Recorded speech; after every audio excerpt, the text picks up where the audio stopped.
We do things like songs that are a little, what we call sexy. You can see from the title, it's more of a love album.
Yeah. Yeah. Once again, it's on. All right. Welcome back to another week of Manifestations. What's cracking? And y'all know the rest of the panel that's here with us. So Yeah. kind of glad for us to get into this topic tonight. Very important topic because it is a topic that seems to keep reoccurring. I think every generation now since the 60s, every generation has been talking about this topic. And we want to basically talk about the topic, identify it, and then come up with solutions. So hopefully with this dialogue that we can put an end to the gender wars, because the gender wars is very divisive and it doesn't do anything productive for our community. And we have facts and statistics that prove that how dangerous the gender wars can be. So we want to nip that in the bud and keep us on the track of building in a more revolutionary and evolutionary way that is very positive and tangible for our children and next generation. So, with that being said, we definitely are going to go into the main topic today, which is the Black gender war, because it seems like it's very prevalent in the Black community. This is something that we want to tackle because it affects us majorly. Yes, gender wars go on throughout society and every race and every culture, but our culture is the one that's affected the most because we are on the equivalent level of being the last class citizen, especially here in the USA. So we want to get that nipped in the bud so we can progress in a more financial level that will be more impactful and not do the bickering, fighting, and the dividing which comes along with the gender war. So with that, we want to get into the definition of the gender war, a so-called war, quote, air quote, that is occurring online between straight males and straight females. On one hand, you have females pushing the narrative that all men are misogynistic, cheaters, abusers, narcissistic, and uncaring. On the other hand, you have males pushing the narrative that females are superficial, only caring about looks, money, fame, height, etc., unloyal, promiscuous, dishonest, and inherently evil. These two narratives have caused both men and women online to harass and bully each other to the point where both genders appear to be at war, quote unquote, air quote, with each other. While some men and some women do follow these stereotypes, not every person, male or female, is a quarter as bad as the internet makes each gender to be. If you go out in the real world, you'll see that there are good people associated with both genders. The majority of the men out are very loving and humble, and meanwhile, the majority of the women out there in the real world are very loyal and kind-hearted. So just wanted to put that out there. You guys agree with that? That seems like a fair assessment. I don't know about most, sort of, kind of. It's really hard to quantify, but I will say that I do feel that it is a bit exaggerated. Yes. I do feel that it is a bit exaggerated, whereas people make it seem like it's more than it is. And I think the loudness and, the uncouth nature of some of these people that are out here doing this also make it seem like more than it is. A lot of people, there are a lot of brothers who think, for instance, that a lot of Black women or most Black women are loud, raunchy hood rats. I push back against that every time I hear it. You know what I mean? Because I know too many sisters that are not like that. I think most sisters are somewhere in the middle, pretty moderate, and they're not over the top and, crazy like that. But the loud minority makes it seem like it's a lot more of them than they are. And the supporters, what bothers me so much is the supporters of these people who be acting crazy, which we'll get into. But yeah, yes, agree with that statement, but not so much. I will say this: there are more people out here cutting up and acting a fool than it should be. So there are more, significantly more, in fact, than when I was growing up, what have you, when I was in my, let's say, late teens, early 20s. Most of the women that were available to me were still, women that you could think about having a life with. You know what I mean? Pretty, emotionally stable. They looked towards having wife qualities and settling down or whatever. It was a thing where being ladylike was still important. And sisters, I'm not beating up on the women here, but I only date women, so I can only have this reference point. Any sisters want to chime in on the men, feel free to call in. But it seemed to be a lot more quality women back then. Whereas now you have this narrative that hoes are winning. So you got a lot of women who I know personally were very decent women, Mhm. acting out, acting a fool, acting crazy, doing crazy stuff because they see it and they don't see the immediate penalties, the consequences of it. So they think it's Mhm. cool. They think it's legit. You know what I Yeah. mean? What's up, Lowell? Mila? All right, I see y'all. What's Hey, up? On, guys. So, with that with that being said, do you feel like the opposite could be said as far as with women? Do they feel like less quality men is out here for them? If you see that difference for women, do you feel like it's equivalent opposite for the women or not so much? absolutely. I do think so. And I think Sister Mila Renee in the comments just said something about speaking to, Yep. I need y'all to speak to bitter, miserable men who can't move forward in peace. Often it's the thought that women do this. Why are so many males doing this now? Maybe it's the food and high estrogen. Whoa, Sister Mila Renee coming out swinging, man. I love it. Listen, I'm gonna Yeah, keep it a Whoa. buck. Whoa. I'm gonna keep it a yeah, buck. Because you know me, I have no filter. I give no fucks, right? yeah, Bruh, a lot of these guys, you've seen a couple of them. I've yeah, had to cut them off because they're so damn feminine. You yeah, understand what I'm saying? And Correct. I can only imagine that that type of energy permeates into their lives with dating and relationships.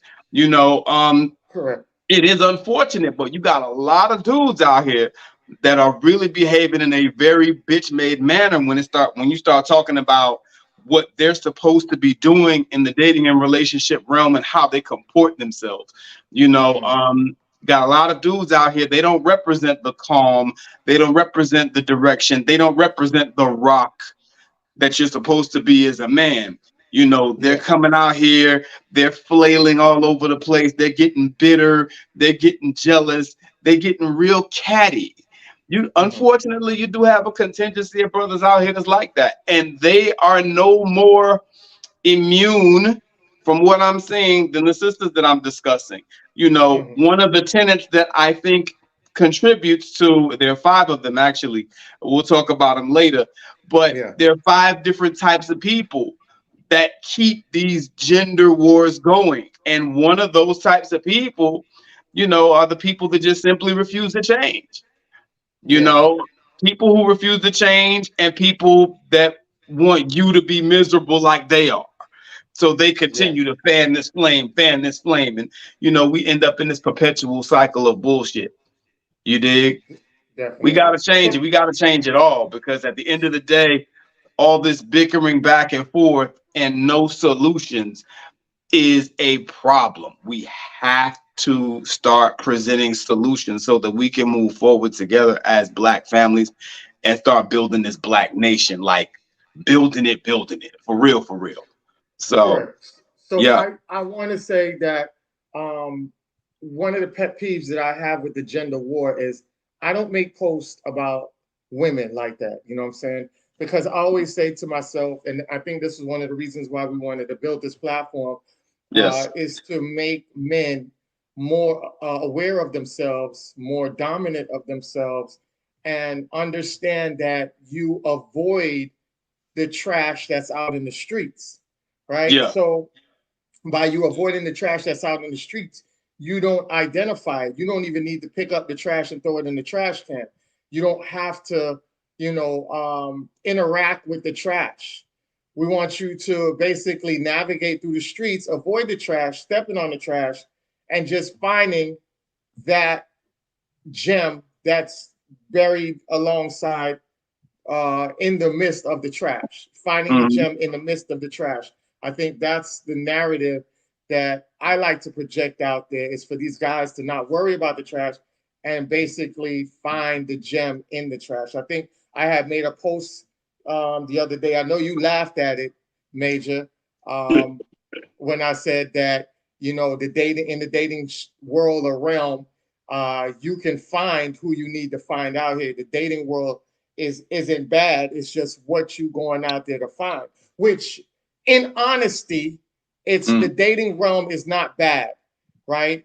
And why I say it's not bad is because when you are, it looks bad when you're a person that is filtered out the trash.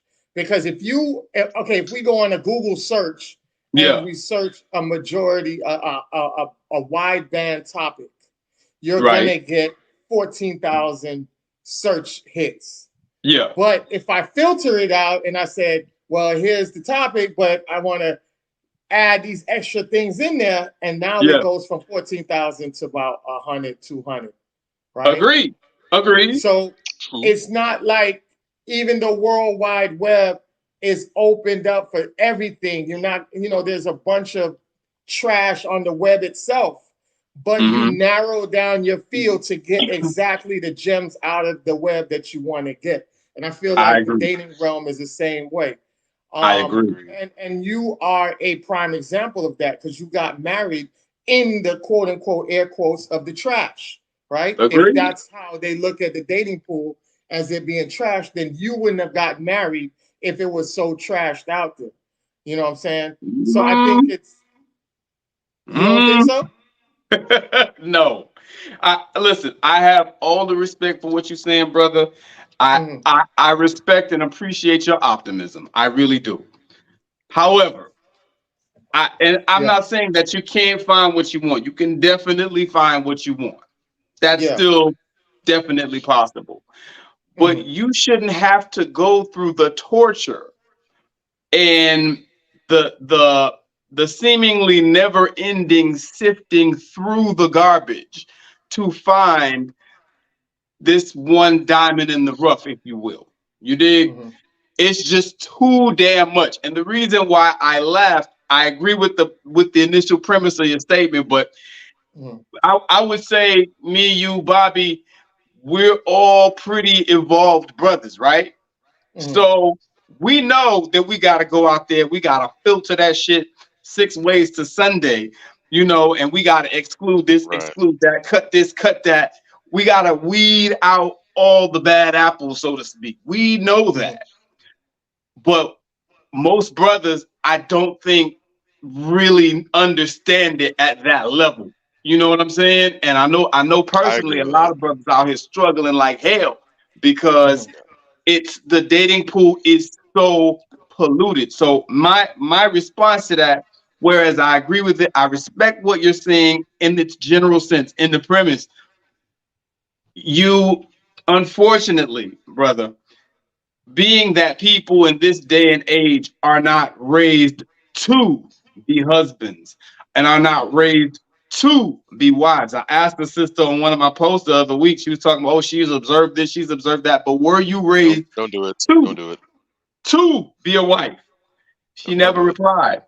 You understand? Because we're taught for things that we should be looking for in mates, but we're not taught what we should be providing as mates.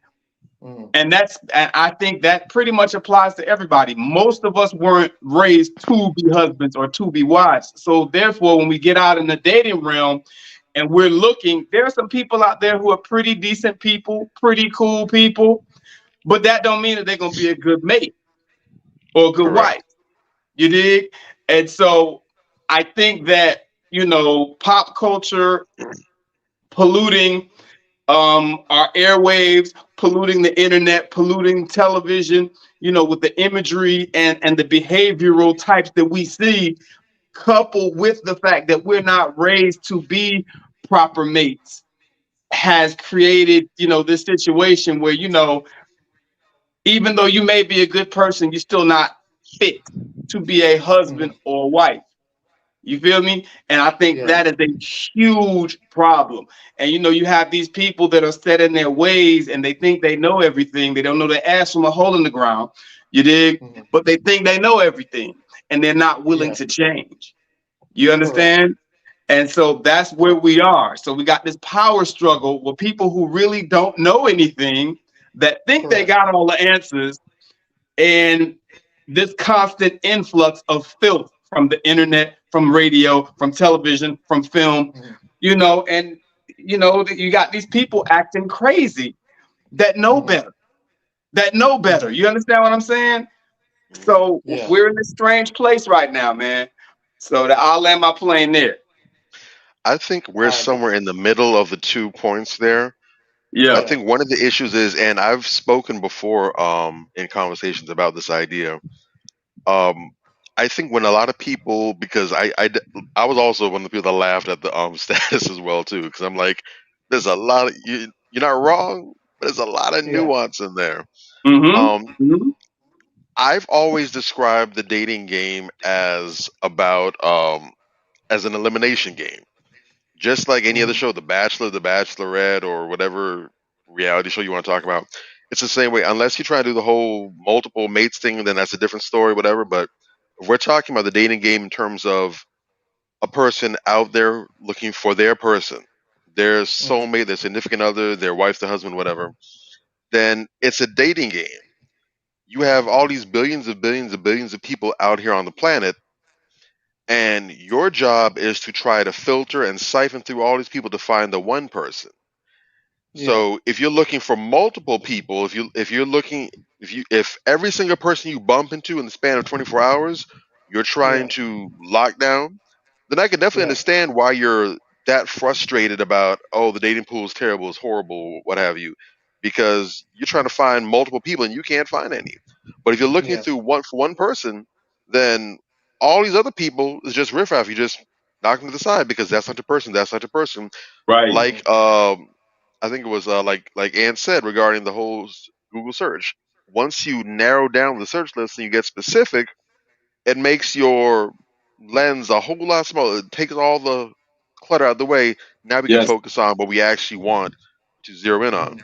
Mm-hmm. With that being said, though, um, it would definitely help if there were more quality people, so it's not as much of a hassle to filter through. So that's Yes. why we're kind of in the middle there because there should be more people. And I think also, if we're being fair, and I think Mhm. brothers like us and sisters like us who are a bit more even keeled, we can kind Mhm. of understand what I'm Mhm. about to say. Yeah. But we also have to be mindful that just because somebody doesn't fit in your system doesn't mean that they're trash. So Correct. I've seen people Agreed. that will say who aren't conscious about what they're saying. They'll just speak out loud. They'll say the dating pool's terrible, it's horrible. And it'd be one thing if they were talking about because these people are horrible, they have no manners, they're disrespectful, they're ratchet, they're dusty, what have you. But there'll be some Mhm. people who will go ahead and say that, and the truth is they don't really have a whole bunch of bad negative experiences out there. They've just bumped into people who don't fit into their system. Yeah. There's Yeah. certain things that they need, there's certain prerequisites that has to be set in place, and this person might be good in every other area, but they just don't check off the boxes that need to be checked off. Real talk. That Correct. doesn't necessarily make them a bad person. That doesn't mean that Agreed. they're garbage or Correct. trash or basura. It just means that Correct. they don't fit in the system. So Correct. I think we also need to, and this is something that people in general suffer from, we need to learn Mhm. how to be very mindful of what we say and how to be intentional with what we're saying. Just because it's not Yeah. gloves and a sword or a weapon or a hammer in your hand, it's just words, that doesn't mean that we should be reckless with what we're saying. We should be very intentional and mindful about what it is that we're saying out there, so we're not just tossing out these body blows and liver shots and uppercuts out there randomly, because part of that does contribute to the gender war as well too. When you hear people just Yeah. True. shit talking men are terrible, women are terrible, but the reality is no, they're not terrible. They just don't fit into what you got going on. Now True. you're just Mhm. tossing tinder onto the fire, and now this house fire is now about to become some California grade wildfire, and it didn't need to be. So just be Yeah. mindful. It's okay to be frustrated. I can get it because a person who's bumping into garbage and a person who's bumping into people who don't fit into their system, Mm-hmm. Yeah. it's frustration either way. You're not finding what you want. We get that. Yeah. But be mindful in your frustration how you vent it out. Right. I like to abide by the principle that I can never remember his name, but Ti's uncle told him in the movie ATL when he towards the end when he sat him down on the bed and he said, "I want you to understand the difference between what you feel and what's real. Yeah. Real talk. Don't let your feelings cloud your vision. Don't be out here operating in your anger and your frustration and your disappointment, whatever. Don't let that get in the way of what's actually happening out here because meanwhile, while you in your feelings, real life is still going on." Right. Real life is Real still life. happening. So Mhm. again, like as is the case in most things, the truth I think is somewhere in the middle. Is sometimes it can feel like it's one way, sometimes the other. Agreed. We definitely have a lot of Agreed. debris and a lot of feces and red tide and red algae that's in the dating pool. Let's not get it Yeah. twisted. We do. But we also do Mhm. have some other people who are quality, and Yes. even though they might not fit in our system, they're having similar issues because they're seeing the same things and they're just as frustrated. So Mhm. we have a bunch of people who are trying to find the right pieces to their puzzle. Real We have to talk. be mindful of how we deal with things. So Mm-hmm. Yeah, I totally Well agree said. with that. I just wanted to, I like to give fair assessments, right? I don't like, here we don't hold accountability to just men. We don't hold accountability to just women. We Right. share accountability across the line. It's yep, equal on both sides. And I think that's why a lot of people love our platform is because we're not gender biased. Mm-hmm. Accountability has no gender when it comes to us. So I don't want to shun the women out there that are the good quality women. Because Right. if you look at Sister Mila, she's a good quality woman. So Mm-hmm. there's women out there of that same quality that Right. there are, like Bobby said, are feeling the same frustration that we might be feeling as well. The difference, I think, that us, right, Mm-hmm. and Mila is that we are our persona is very specific to our mate, right? Yes. Because the average man cannot, and I don't say it like she's masculine, because Mila is very feminine, Mm-hmm. but I say it because she's not a woman that the average guy could actually handle in a way of gentle care, not in a way of debating aggression. So what I say by that is that she has a lot of information. She understands the dynamics of power building and community building. That an average man who's on some yo or following the tribe type stuff is not going to be able to understand a woman like that. So that's why her filter is a little bit different than the Mm-hmm. average woman out here. Now, it's the same thing with myself and you guys. You know what I'm saying? Well, Major, you off because you found a woman that fits right in your system with your persona and everything like that, and everything flows real smooth in that whole Yeah. setup. Yes. Me and Bobby, we have that persona, so the average woman has to come with it in order for that to work, right? Mm-hmm. So I'm good. You know what I'm saying? I'm off the radar. Yeah. Um, but I'm just saying, like, as far as when it comes to that, yes, there are brothers out here like us that are in a similar process because of how they think, their mind, how advanced their mind is, more than the average norm of a man that's out there. So I Real get it. talk. I understand it. I understand the little, it's a little tuning up and connection to get with the women that needs to be in our system. So I know they're out there. Like I said, you guys said it before, it's just finding them, which is a bit difficult because sometimes she might be in this state, she might not be in this state. The cool thing about online dating is you might connect with her through online dating. So Yeah. that's a good advantage of it. Also, if you're a brother that travels, maybe you might travel. Hence why a lot of people, like the passport boys, say that they go overseas and find love overseas. No shade or shun to that, but every instance doesn't mean like women over here, all the women over here isn't bad, and all the women overseas isn't good. So we don't want to put that Agreed. perception out there as well. We want Mm-hmm. it to be real where you have to understand that who you are and what you're looking for and not pay attention to what the masses are telling you.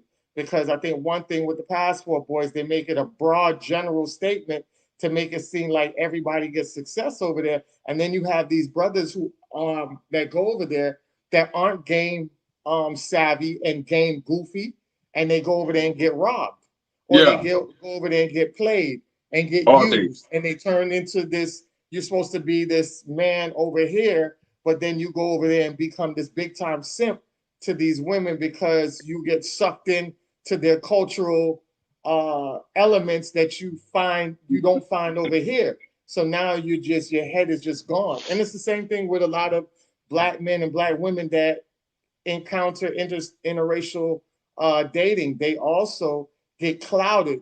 Damn, there's something new. I don't think I've ran across a woman like this, and head be gone. And next thing you know, you're goofy, just like the little black dude who ends up dating Bill Gates' daughter. And he's running on the internet talking about, I got me a white girl. I got me a white girl. I was tired of you coloreds. I was done with you coloreds.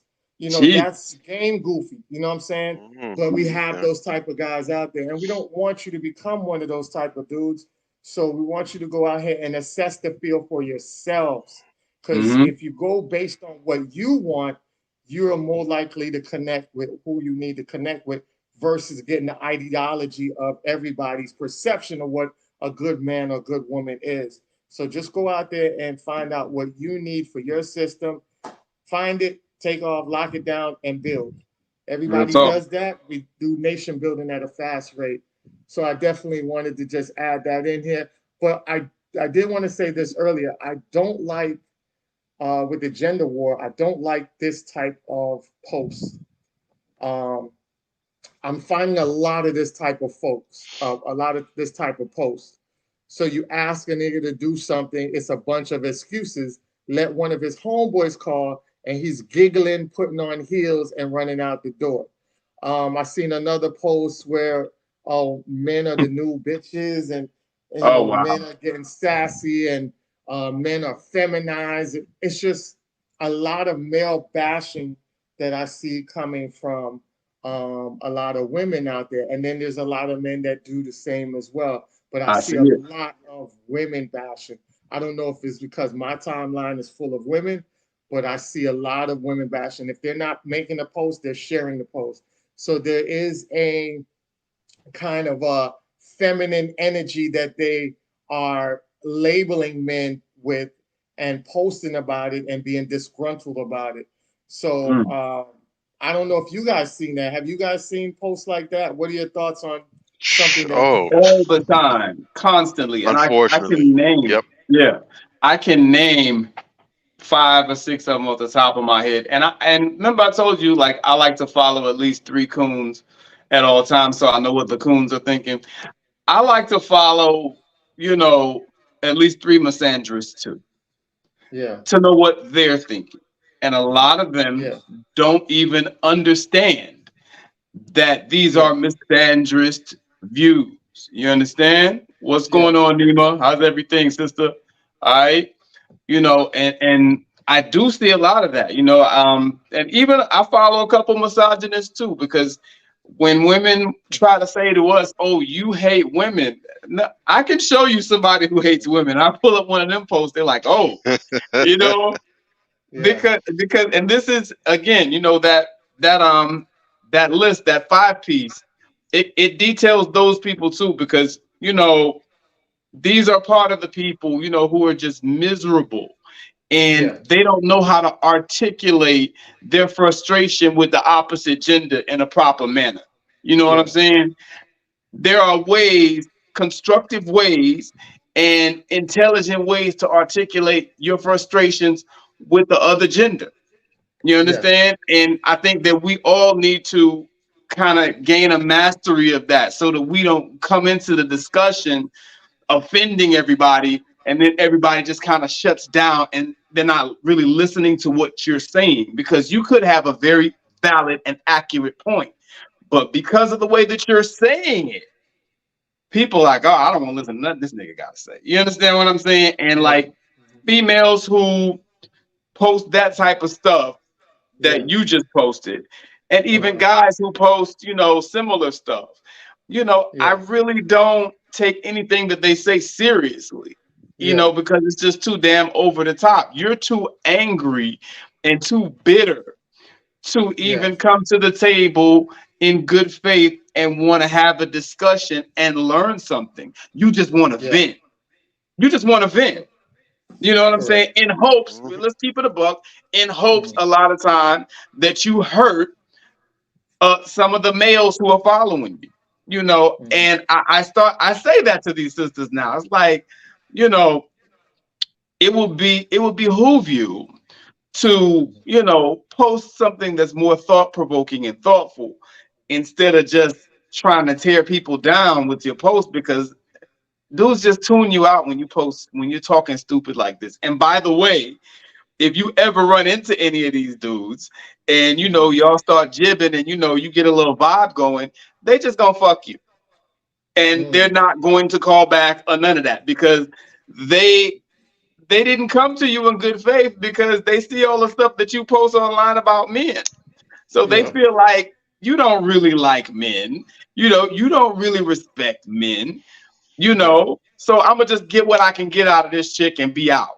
Now, I'm not saying that that's right, but when you put that type of energy out there, ladies, that's what you're gonna get back. When you put that type of energy out there, fellas, you're gonna get the gold digger. You know, you're gonna get the chick who, oh, you know, I'm just here for the food. You know, you're gonna get that chick. You know what I'm Yeah. saying? Because you're not coming to the table initially in good faith. You Yeah. know, Farrakhan often talks about how, you know, you can't, a faucet can't, I'm paraphrasing here, a faucet can't spit pure water and filth at the same time. You know what I'm Mm, saying? It's just not Yeah. possible. You know what I mean? And I think Uh-huh. that this type of logic is speaking directly to that. If you're constantly just bashing with no rhyme or reason, yes, we post certain things that talk about, you know, things in a capacity where, hey, this is a problem. We need to do something about this. Hey, is anybody seeing that this is going on? But you Yeah. never hear any one of us, man, fuck these hoes. These they ain't shit. We never say that. We Yeah. never say anything close to that. You at understand? all. So Period. Right. yeah, so real talk. Brothers, we gotta be careful when we're out here doing this. Sisters, we gotta be careful when we're out here doing this, because if we really want to have some progressive dialogue where we can move forward and we can heal all the wounds that we have on both sides, because let's face it, we got a lot of hurt people out here in the dating pool, and that's Yeah. why you got all this going on. If we Yeah. really want to make some progress, we got to kind of put the daggers up. You know what I'm saying? Come Yeah. to the table unarmed and just sit down and dialogue and really try to listen to what the other party's saying, instead of just, you know, coming in there shooting the place up. Yeah. Nah, we got to listen to each other and receive Yeah. what everyone else is saying, so that we can process it and hopefully move forward and make some necessary changes in ourselves to change our environment. That's how I feel. Definitely. I do want to, because Lowell always pulls my card, so I like to Mhm. pull the facts and the receipts that go Yeah, along with it, because I don't talk shit to just talk shit out my ass. My circle is a little different than everybody else's circle. right. So I have five women right here that I wrote down. Sheikah Bell, Okay. the Keita Figgins, Tashara Nisbet, Mona Lisa Andre, and Della Williams. Those are Okay. five women off the top of my head that I could tell you that have no children. Sisters are on point. Yeah. They really about that life action, and about community building. So I just Hmm. gave you five off rip, Lowell. Yeah. I mean, I'm not gonna sit here. We can we can be as braceful as possible. That's not Yeah. going to get us the changes that we want to see. But if you want to Right. be real with it, there are women out here that are doing what they're doing. Yes. Like Bobby was saying earlier, it's not a lot. Yes, we get that. It's going to be slim pickings based on, your qualifications and what you bring to the table. And especially if you are a man of stature, it's going to be a little bit slimmer for you, because you're not out here chasing tail. You have discipline, True. and you know what you want out here. So it's going to be a little bit slimmer for you, because Hmm. you're looking for quality and not quantity. But I can list way more than the five that I list and tell you, Yeah. even though these are five women of quality, and I know them, that doesn't mean they line up with me. You know what I'm saying? And this is what we was pointing out earlier. these are dope sisters.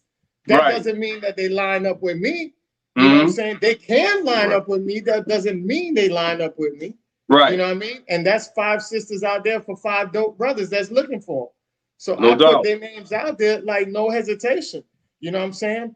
But Mhm. what I'm saying is that we have gems out here. And I think a lot of times, a lot of men complain about women, but there are women out there that you could align with. The True. problem that I see a lot of times, and we want to be real with the situation, let's have this real dialogue. A lot of times, a lot of the men that's out there don't want to line up with these women because they enjoy the perks of knowing that men have more of a good quality getting than the competition of women getting these men.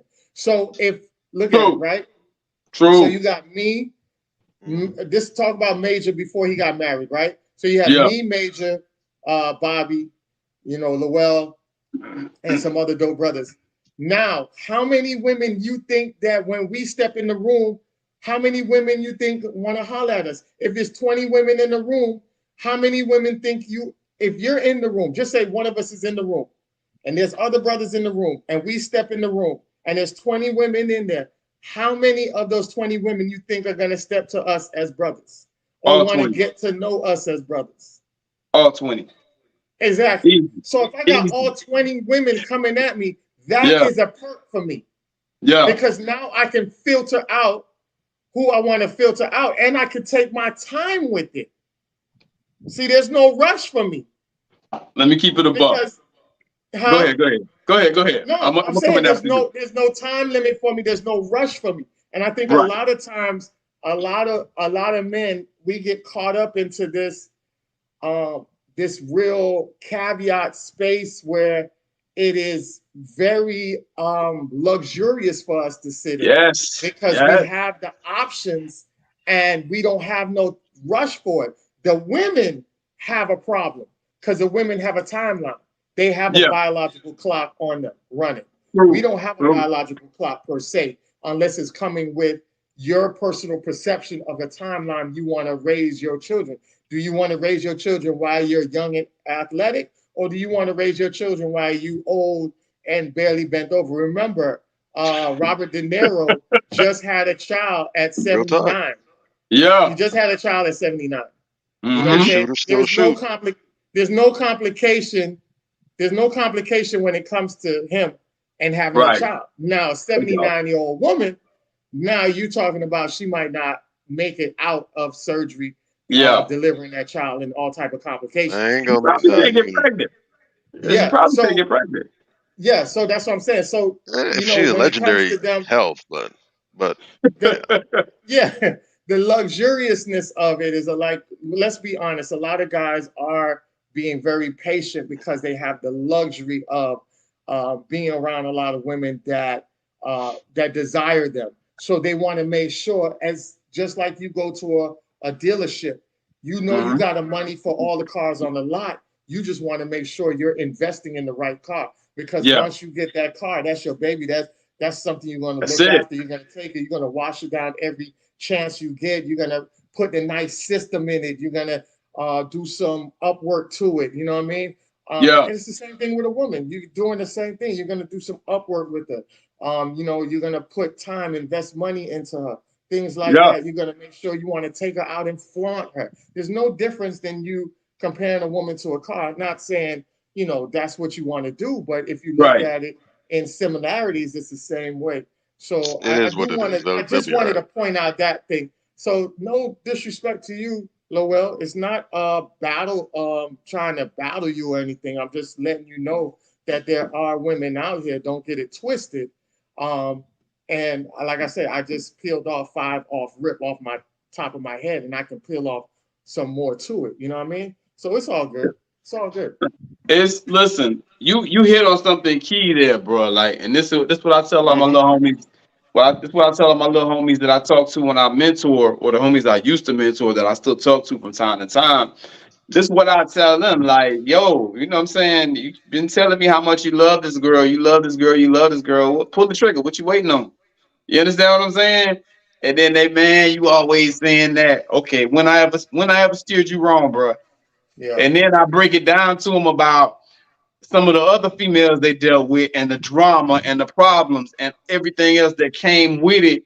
You understand what I'm saying? And they like, Yeah. damn, I hate to say it, man, but you right, but let me keep it a buck. Ladies, y'all gotta understand this. It's another reason why, sisters, y'all gotta be phenomenal. You know what I'm saying? Because if you are a dude, a male right now, and you out here on the dating scene and you are employed, let alone gainfully employed, just employed, you can construct a coherent sentence and you ain't moist, you can run the table right now, bro.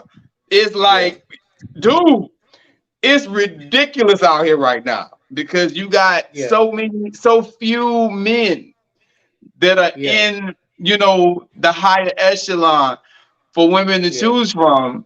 You understand? And that's not even counting the moist dudes, the dudes that's in Iraq, the niggas, you know what I'm saying? That's not even counting them. You feel me? I'm talking about just from, the selection that women have. It's so few of brothers. And like I say, if you just employ, and you can put a few words together, and you stood up nice and you look decent in a button up. Oh, you got a few girlfriends. Easy. Yeah.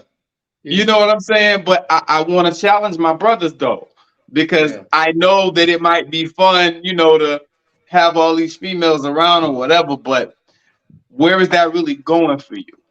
You understand what I'm saying? Where is that taking you? What is your legacy going to be if that's what you keep doing? And you continue to put so much value in that. You continue to put so much weight on that. I want to challenge some of my brothers to find your queen, break off with her, get into a serious monogamous relationship with her. You know what I'm saying? Propose to her, marry her. I want to challenge more brothers to do that because hell, within the last few years, everybody that I challenged to do that has done it. You understand what I'm saying? And they're happy and they're married now. You understand? So it's not that it can't be done. It's not that, I hear a lot of this bullshit. Black men can't just be with one woman. What you talking about? What, seriously? You know what I'm saying? Like, if you don't want to just be with one woman, say that. But don't put that on black men. That is not possible for us to be disciplined enough to be with one woman. That's nonsense. You know what I'm saying? Like, tighten up, because that's bullshit. Yes, black men can be with only one woman, and they can be perfectly happy that way.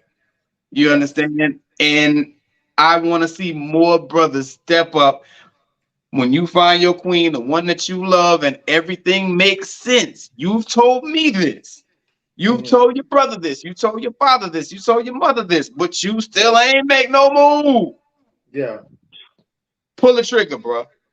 That's what I'm saying. You know what I'm saying? I want to see more of that. So yeah. There's another side. No, I just want to tell Lowell, I sent you the link. You can join in with us because I want you to go ahead and articulate yourself, because I know talking through text back and forth can get lost in transition. So I don't want you to think anything about that beef, my brother. It's all love. So you can join in, jump on, you go to the link, click in, and jump online with us. But yeah, go ahead, Bobby. There's another element to that too that I think is very important. And it's the ability to think just outside of yourself and not to be unintentionally self-absorbed. And I say that because you have people who move that way on purpose because they just don't care, and that's who they are. So there's no admonishment that you can give that's going to make a difference with them. They know what they're doing. It's not ignorance. They're moving that way. But for the decent, honorable, and solid brothers who aren't mindful in that manner because they're not women, they wouldn't necessarily expect them to understand, or at least to not really understand the gravity of it.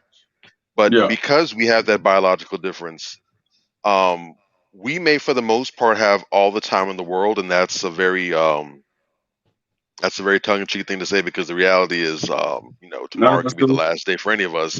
Right. But assuming that we get to have a long average life, kick it till you hit about 80, mid 80s, maybe 90, what have you. Um, that's not the case for these sisters in terms of being able to have healthy children, start a family, and to really be able to grow in that fashion. Yeah.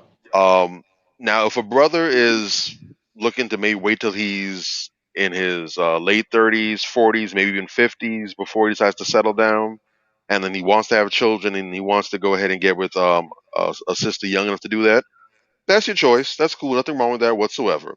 I know some women are going to be salty about that. That's their business. You have the right to conduct your way of living the way you see fit, because ultimately, at the end of the day, you're not living for those women, you're living for yourself. Yeah. And those same women, I'm pretty sure, would appreciate the same courtesy being extended to them. Mm-hmm. But with that said, if you are entertaining a sister, please be mindful that because they're on the clock, maybe you have the time to waste, they don't have the time to waste. Real talk. And it really is a tragedy, and it's really foul to have a woman who is there. She's doing her part, her due diligence. Right. She's committed. She loves you. She cares about you. She's essentially cast her lots in with you. She's made the investment in with you, and she's got some good years. She's got 2, 3, 4, 5, in some cases, years in there with you. But there's nothing substantial to show for it. Mm-hmm. Mm-hmm. Only now she's at 30, she's 32, 34, 36.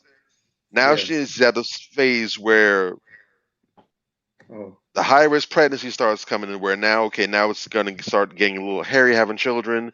The Right. risk of complications increases. The risk of having an unhealthy baby comes to fruition. Miscarriages are going to be higher. The odds of her having difficulty in labor is possible. She might even die giving birth, what have you. True. These things now are popping up, or even just her ability to have children is waning. I have a friend who, in her family, the women in her families, they lose the ability to have children early. Yeah. So she's had some aunts, some cousins, what have you. As soon as they touched 30, they were basically already in high risk pregnancy mode, and one of them actually lost the ability to have children once she Wow. was 34. Went to go see the doctor. She was with her husband and found out that, well, you already have 2 children. You're not going to be able to have any more because um, taking the risk now is going to put your life in jeopardy. So these are cases that some sisters have. If Yeah. you have a sister that you're seriously considering, and be honest, if you can't figure out whether or not she's the person or what have you within a set amount of time, within a few years, Mm-hmm. seriously consider being an honorable dude and saying, you know what, I can't come to a valid decision, but I'm not willing to take the risk. So we're gonna have to go our separate ways. So she has a chance to go ahead and build that with some other dude. Do the right thing in that regard. Right. Right. You said a And mouthful also, there. Mm-hmm. what also goes into part of it, because the same way how you're talking about this, you got younger brothers talking to you about, oh, she's a good woman, and I like her. He's telling everyone about her, but the question is, why haven't you pulled the trigger?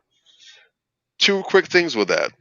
First and foremost, men need to learn, and if you didn't learn it from your father or your uncle, you need to find a solid role model for you to really talk to and kick and really game you up on that. You need to Mm-hmm. learn how to vet women. Now, I'm not saying the process should take 3 months or 6 months or what have you. Not saying that. But if you don't know what the hell you doing, if you don't know how to properly vet a woman for marriage, for serious commitment, Mhm. then you can be with her 20, 30 years and you'll be no closer to finding out than you were when y'all first met. Real talk. But when you Correct. know how to vet, when you know what to look for, when you know what the red flags are, what the green flags are, if you once you know what you actually want, when Mm-hmm. you have a vision, that's another thing right there. Once you have a vision and a goal, you know what your objective, what your purpose is, and you're only accepting a woman who fits into that plan. Now you can put her on the fast track. When you get to that point, then it could take you 3 months, 6 months, a year, what have you, to realize, okay, I know what I need to see. I've seen this in her. I know how to ask the right questions. I've known what to keep my eyes open for, what have you. I know what quality things to look for. We can go ahead and make this thing pop off. So if you don't know, if you don't understand, it's cool. But make it your business to understand. Ignorance is no excuse. Real Because talk. you have opportunities to get it right multiple times. She Correct. might not. So Mhm. do the honorable thing. So if she doesn't fit into your program, she can go ahead and get with another brother's program and do your thing. So be mindful of that. To know to do right, to know what the right thing is, and to not do it, that's evil right there. Mm. Yeah. You Real know talk. better, but you ain't doing better. Mm-hmm. That's a sin right there. You Yeah. foul. Exactly. You flaw now. So at that point, you're Exactly. accountable. You're responsible. So you can't come talk about, well, I ain't telling she had to. Yeah, you didn't have to, but she cares about you, and you played on that. You Yeah. notice. What You part of the game notice. is that? You know, I'm not going to advocate for dudes that's out here moving trife, that's being foul and disrespectful. Fuck them. The hell with Oh, them. there you Real go. talk. But for the dudes that Oh, want to do the right thing, they got good intentions, they noble and honorable, you owe it to them, you owe it to yourself to get on the right track. Yeah. What's good, brother Lowell? Lil what's up, Well, what Lowell? up? All right. Yeah, We got yeah, our yeah. brother Lowell here. Can you hear me? The host is okay. My mic is. What's going on, What's brother? up, man? Yo, peace, guys. Tell ya, Peace. can you What's hear me? Yeah, Yeah, we we can hear hear you you. going. What up? What's good? What's good? So I have one slight issue with brother Malcolm. Yeah. Yo, Malcolm, I ain't gonna hold you. This might be the only beef we would ever have in this whole universe, son. Yeah. So you know, I look and I do research on what's going on in the dating world and dating game. And Mhm. when I was watching Colonel Sanders a lot, he would provide all this data um, on what's going on in the world. Now, I have an auto repair center, and I also teach a women's car care clinic class. When I teach the class, I talk about how a dealership, 75% of the revenue a dealership generates comes from the service department. Mm-hmm. Out of that service department, of that 75%, 90% of the customers are female. Mm-hmm. When these customers come in, son, and I talk to these women, they almost all are telling me the same thing routinely. One girl, she's 26, works for CNN. Only thing she's trying to do is get a house. All these women trying to get their house. Now, when I have my male customers who are married, for some strange reason, I never meet their wives. The only person I meet is the husband. Never meet the wife. Mm. But all the female customers, single, I don't need a man, this and that. This is a disease that's going on that's making women feel like they really don't need men. I had one woman that came to my shop who was in her mid 20s, being very disrespectful. Every time I was talking, she would just cut me off, and I had to physically threaten her in order to gain her respect. So I had to say to her, "What world do you live in which you think you could talk to someone who's nearly twice the age? And I gotta put my hand around your fucking neck in order for you to know to gain respect." This is the world that we live in. So when you have 70% of children that's being raised by women, and half of those children, half of that 70% is men, women can't raise men. When Mila mentioned that she knows one girl who's a virgin. Is she under 30? Malcolm, all the sisters you mentioned, I know Mona Lisa. When I first met Mona Lisa, I stepped to her day one. That's not And the Mona because Lisa you're when talking I met about. her, she was like, "Yo, I heard you've been working That's with not. children. I heard you That's mentor not the children." Mona. That's not the Mona Lisa you're talking about. We're not talking. I'm sorry, say that again. That's not the Mona Lisa we know. It's another Mona Lisa. Are you not talking about Mona Lisa Weber? No, I didn't say Weber. I said Okay, my Mona bad, my Lisa bad. Andre. I said Mona Lisa Andre. Is she a virgin? Is she a virgin? Oh, I don't know. You said don't have no children. You didn't. I didn't see no virgin. I named. Is she I is named women. I because I'm named being women 30, realistic. Men 30, men 30 don't plus want with no no woman. children. I will. Good. No, I named five. He said 5 women. Name 5 women that are childless. The virgin question must have been another question because I don't know these women enough to know if they virgins or not. I know some of them not virgins, but I didn't know you wanted me to list virgins. That's just filtering even smaller. Virgins, in this day and age, I think that's a bit far-fetched because our community, let's be real with it, our community is full of perverted men and women. A lot of our children aren't even becoming virgins past the age of 18 because they're getting fondled by women and men. Remember, R. Kelly got fondled by a woman. A lot of these predators got fondled by women. They got their virginity stolen by women. Michael, let me ask you a question. Mm-hmm. All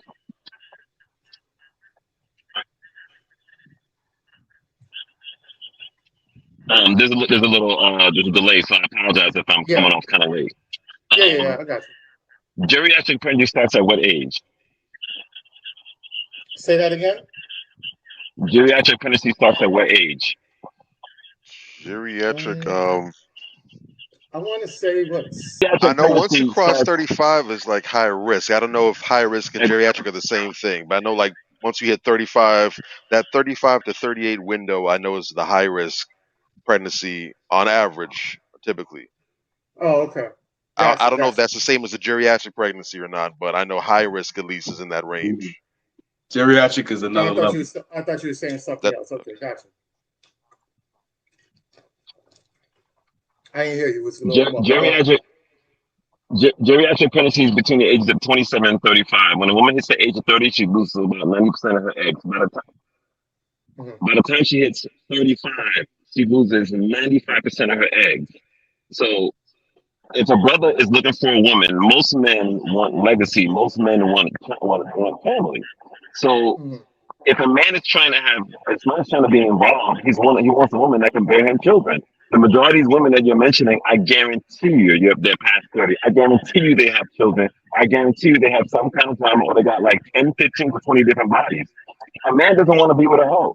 You don't have to go around faking the front acting like there's a mad selection of women out there to choose from. There's a poor selection of women to choose from. I mean, I see them come every day in my shop. And they're like, listen, I don't need no man. I'm taking care of everything on my own. So now a man is acting to a paycheck. And this is not the world that we live in. You take a brother like Mungai. He is rare. He probably chose a woman who's also rare, who's probably conscious. But this is extremely, extremely rare. You can't find most brothers like Mungai, yourself, Bobby, or myself, a Muslim brother like you. You can't find most sisters like Myla. Sister Myla is extremely rare.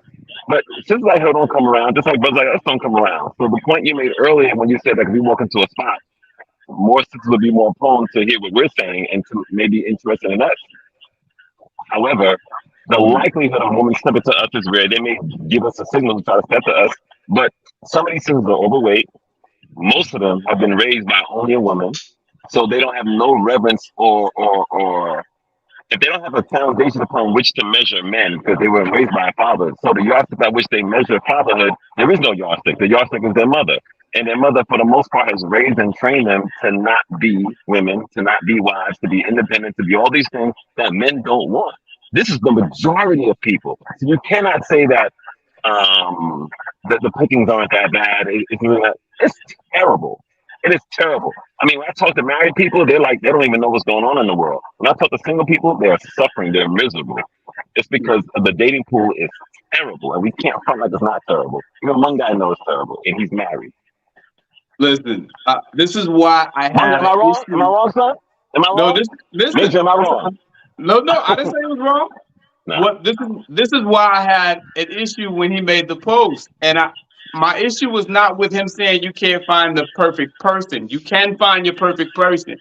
My issue was with him saying there's nothing wrong with the dating pool. That's not true. There's a lot wrong with the dating pool.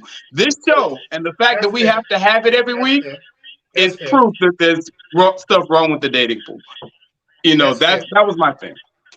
Yeah, that's fair. On that angle, yes, that's fair.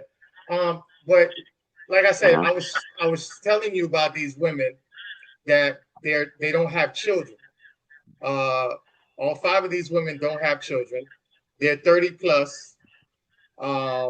Virgin, I don't know. When you say virgin or low miles, what is your definition of a good woman? Low miles wise, from virgin to low miles. What's your definition of a good woman All will love. right. So when I cop, I'm gonna use because I do automotive. I'm gonna use an automotive example. So I drive a 2000 BMW, right? 740 IL. It takes Mhm. thousands of dollars for me to restore that. The amount of time and energy I have to put in to restore that vehicle, equivalent to an older woman. And so I have a woman Yeah. who's 40, 45, 50. The amount of time and energy I have to instill into that woman to deal with all the trauma, all that crap. If I want to restore that woman, there's a lot of stuff I have to do.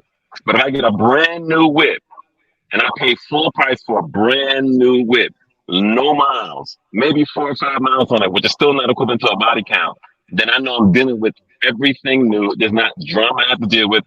I have extended warranty on it. There's not things I got to worry about, and I can have a fresh new relationship with the whip or a fresh new relationship with a brand new woman. This is what every man wants. We can't front and act like this is not what men want.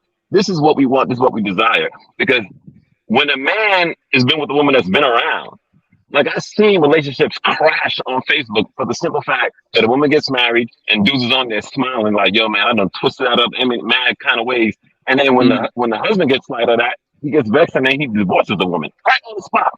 Like he's like, "This relationship is over," because she was a hoe in the past, and we can't act like that's not a reality. There's more hoes on the market than there is regular women. That's a fact. I Yeah. think It's we No. also Okay. unfortunate. have to be So honest. no, I was gonna ask you real quick. I gotta walk up in the spot real quick. I'm gonna be right back. All Bet. right. Yeah. Yeah.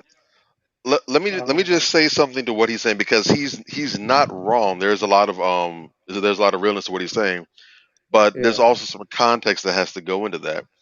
Um, I would say for the most part he's about a strong.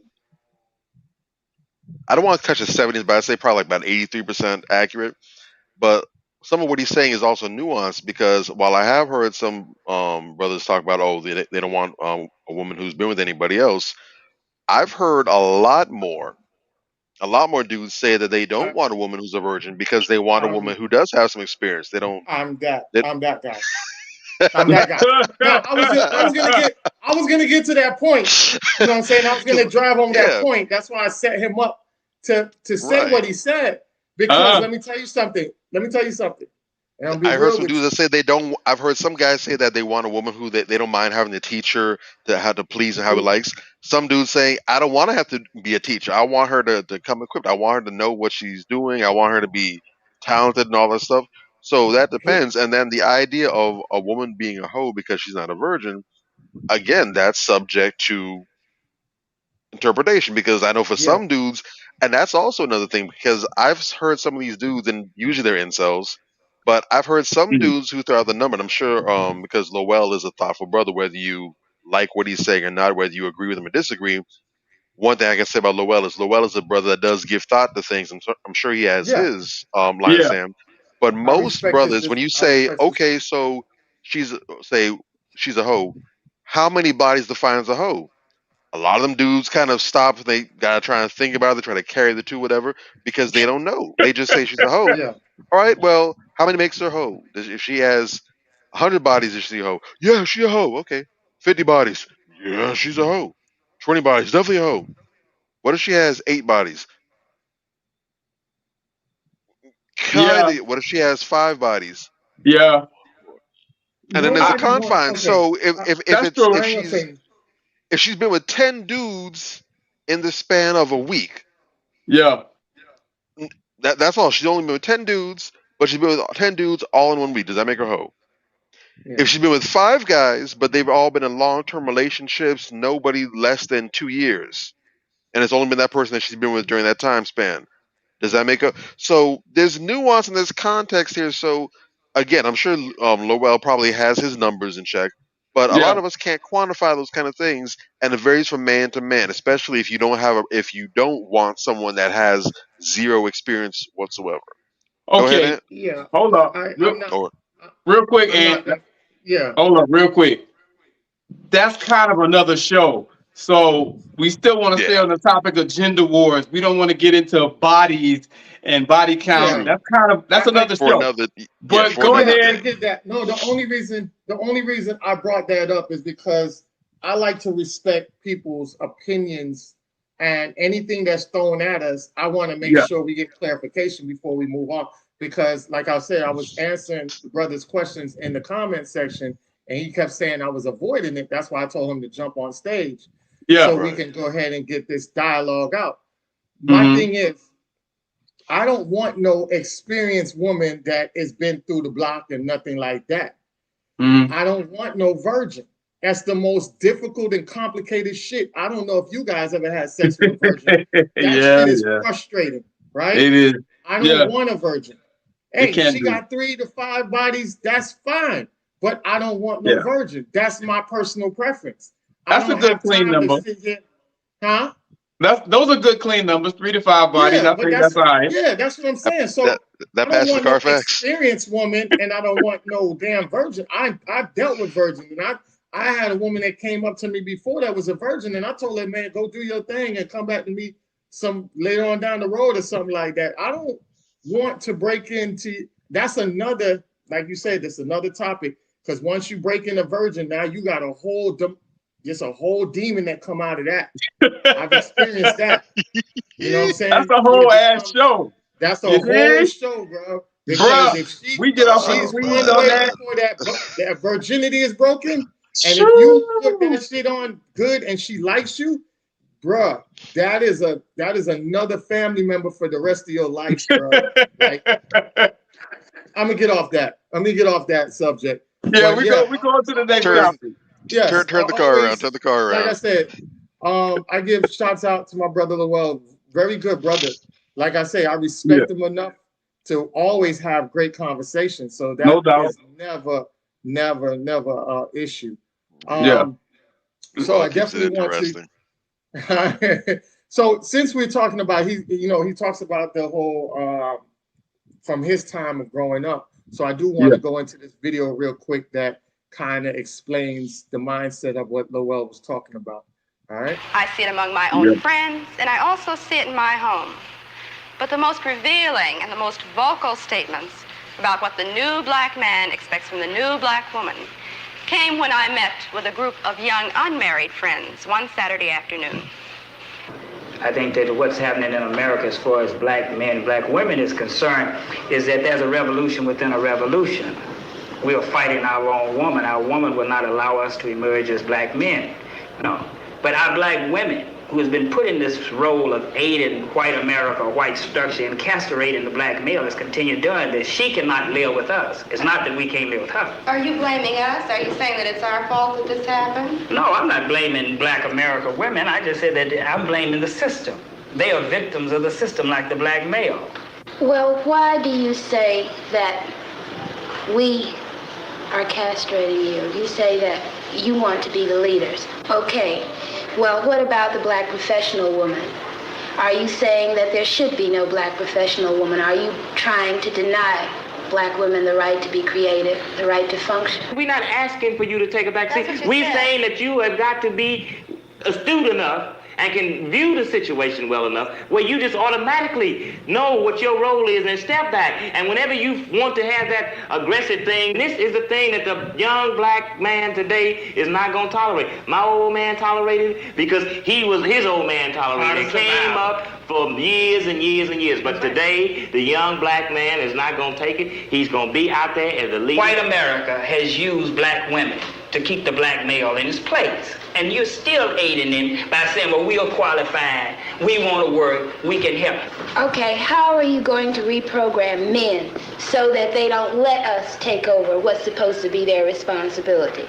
And men that I have had dealings with, they are perfectly willing to sit back and let us do anything we want to.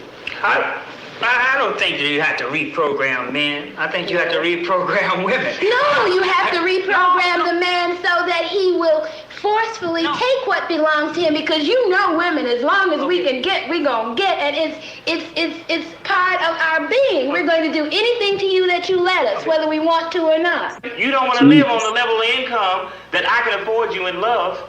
me on the basis of that, you want to always be aspiring to have all those things that's a part of the great middle class white American society, and because I can't deliver these things to you, you say that you are not a man. I don't measure a man by how much money he can bring home. I measure a man by how he treats me, whether when I'm tired. All right, so Mm. how you guys feel about that? Oi! The fact that she said what she said and didn't realize she was the problem. Whoa, whoa! You dig? That was it for That me. was That was that was it. a whole entire. I'm gonna tell you right now, just based off that alone. But if you want, if anybody was in denial about what he said, that right there single-handedly proved the point. Sure did. Sure did. You just let it be known that basically, and now if a brother were to say women just will run over men, they just have no respect, yada yada yada, they're disrespectful creatures, they're abusive, they do everything. When he said it's a problem, when she opened her mouth and said it, you just cut your own Yeah. Achilles tendon right off. And did you peep the volume increased and the attitude like downshift a little bit? Like she still didn't jump out the window like a That machismo 2023 coming out of woman. her. But she started coming aggressive. I mean, like she was not being feminine at all. She was very aggressive. But she was also requesting, and she said, "Why doesn't he make us? Why doesn't he force us to not go ahead and That's take what I'm it?" saying. But when we point this out, we crazy. Why does that need to happen? Right. Why do I need it? It goes back to it, but this also shows how pervasive this is. So these conversations we're having today, they're not new by any stretch of the imagination. No. This goes back to that thing where women talking about, oh, I want a man that can handle me, that can put me in my place. Again, you're requesting the services of animal control. Real talk. And if that's the case, I got a nice shock collar over here I can put on you. We can go ahead and make that thing pop off. We can do that. Every time you get out of pocket, we can do that. But I mean, bro, we're trying to have a relationship with a woman, not a domestic animal. Real talk. Not Mittens, the calico cat. No, that's not a good look. That shit was disturbing, That is not a bro. good look. What? And it speaks to that role. And one of the classic issues that you have is the whole I don't want to call it a beef, but it's the gross disconnect between the professional woman and the blue collar man. And we were kind of talking about this the other day with the whole Ebony K. Williams thing and everything. The issue when you have a lot of women talking about, oh, men are intimidated. This concept of men are intimidated by strong women, by high earning women, by women with big titles and accolades and higher education, whatever. And again, it's a farce. It's now I'm not going to say that it is not true. I'm sure you do have some brothers out there who are indeed intimidated by that. Absolutely, that's where we live, and there's almost never an absolute of anything. So there's a small little contingent, but the emphasis is on small. There's a difference between fear and aversion and avoidance. The reason a lot of men tend to avoid and overlook those women that have those big titles, that have those accolades, the higher education, the degrees and everything, is because of the way that woman was talking right there. Now, I don't know what we don't know what her background is. We don't know how accomplished she has. We don't know if she's a PhD candidate or if she barely has a high school education. We don't know if she's a CEO at some Fortune 1000 company or if she flips burgers over at McDonald's. We don't know.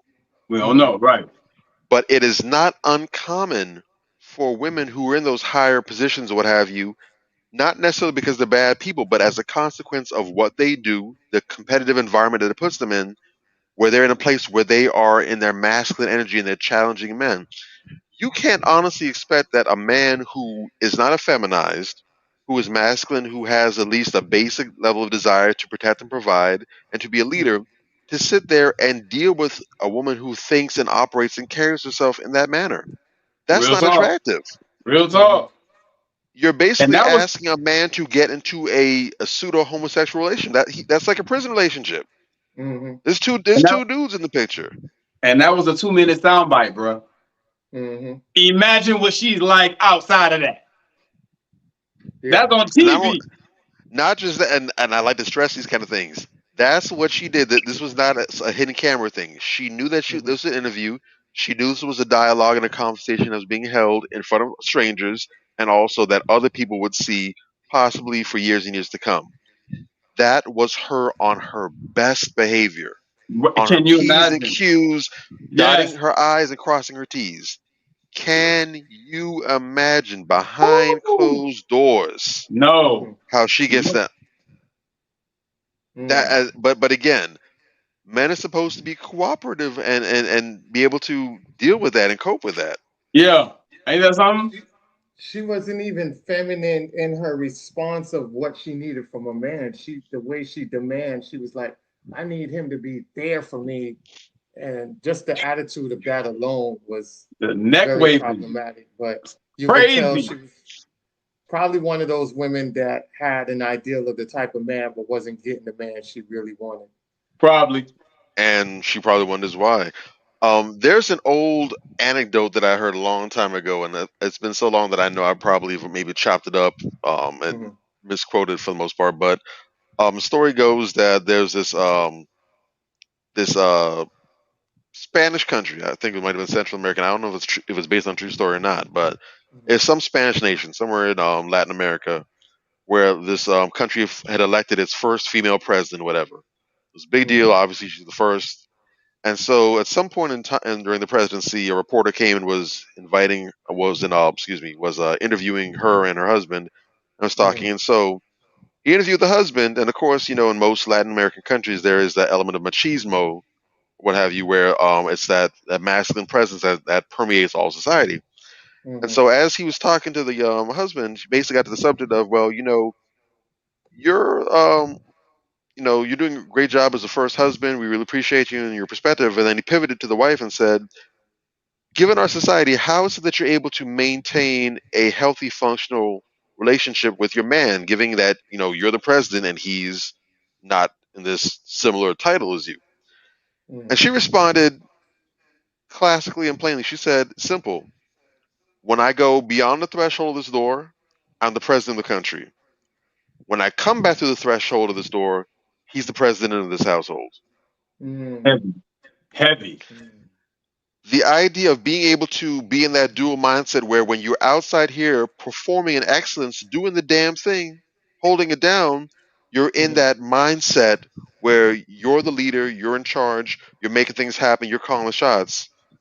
But being able to turn that off when you're with him is the issue. And it's not because that's normal. Mm-hmm. Human beings the average human being is not good at compartmentalization. We're not good at being able to divide and chop ourselves up into different sectors. People who are able to do that usually have a mental issue of some sort. Usually it's a case of like schizophrenia, what have you, or Mm. you're a sociopath where you're able to manage these different things where you can be this and be that. Most people can't do that. It's too demanding. Like they say, it's hard to keep up a lie because you have to tell one lie to keep up the other lie, and so it falls apart. We're not Mm-hmm. good at doing all this segmenting like that.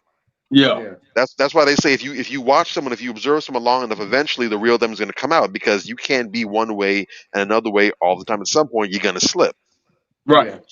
So it will take something supernatural, or it's going to take a whole process, if possible, to go ahead and make that change. I had a professor who told us a long time ago, in the criminal justice class I had, how she had a husband who's a correctional officer.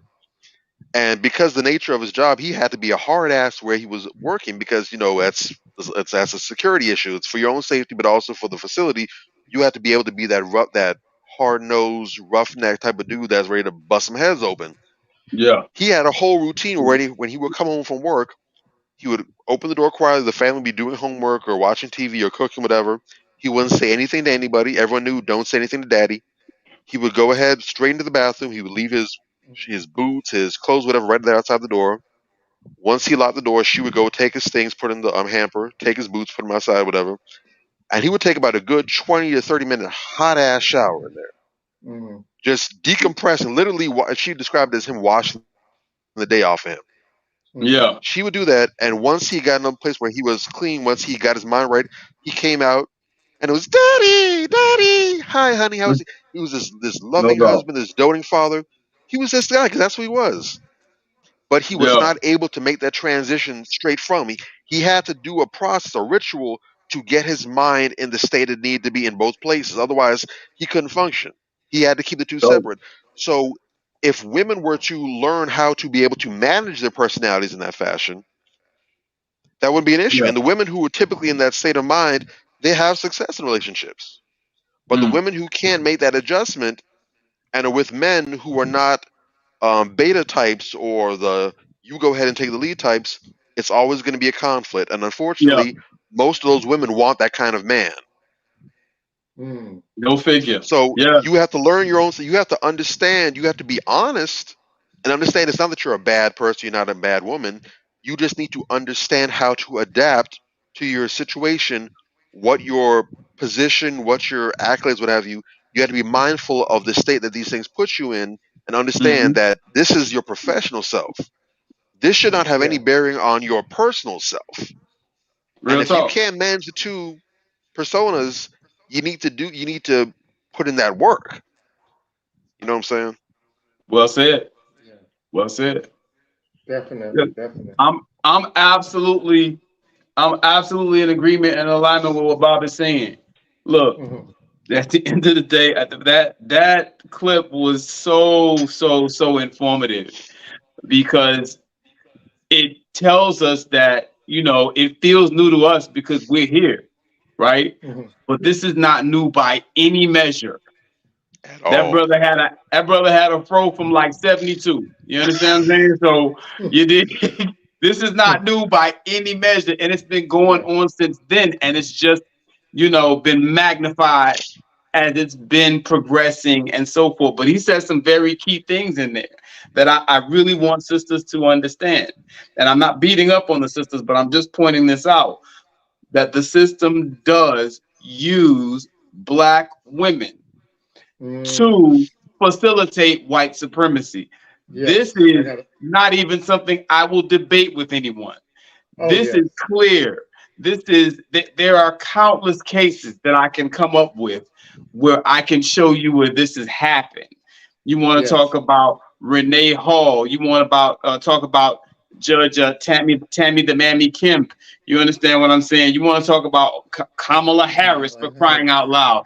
Yeah. And that is something that we really need to acknowledge, and we need to make it so that we're not falling for the same trick bag again and Yeah. again. I'm Because writing a book on that.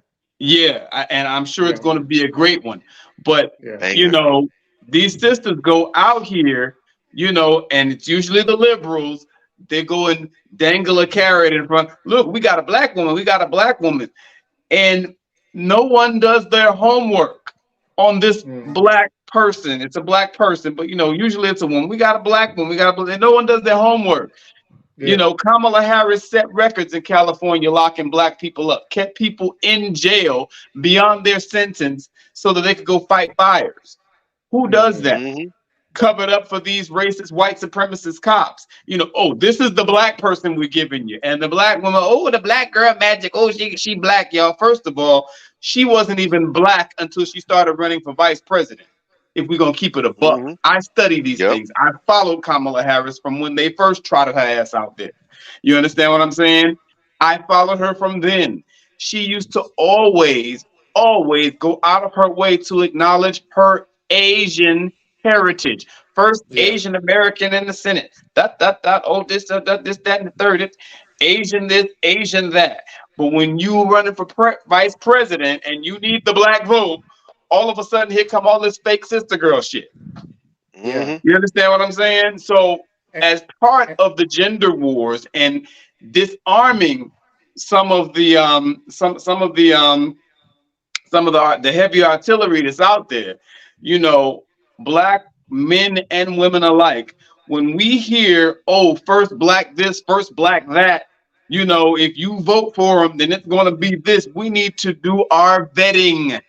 We need to yes. properly vet these people so that, because it's happened with Black men also, by the way. Yeah. But Yep. usually they get a Black woman. You Yes. understand what I'm saying? And they'll go ahead and use that black woman as a weapon against black society. They'll hand pick a coon that they know ain't gonna do nothing for black society. And You know, let me add on yeah, to that real quick. go. They do that because black women, they use black women as a shield. So think about war, right? When you look at the I know. Roman wars and they had the shield, they're Yes. using the black woman as a shield. Mhm. And what happens is that when black men see that, or other black women see that, now if you go and say something about it, you're attacking a black woman. Exactly. That's why they put the narrative out there that black women's voices aren't as powerful, when that's far from the reality of it. Black women Correct. do have a powerful voice.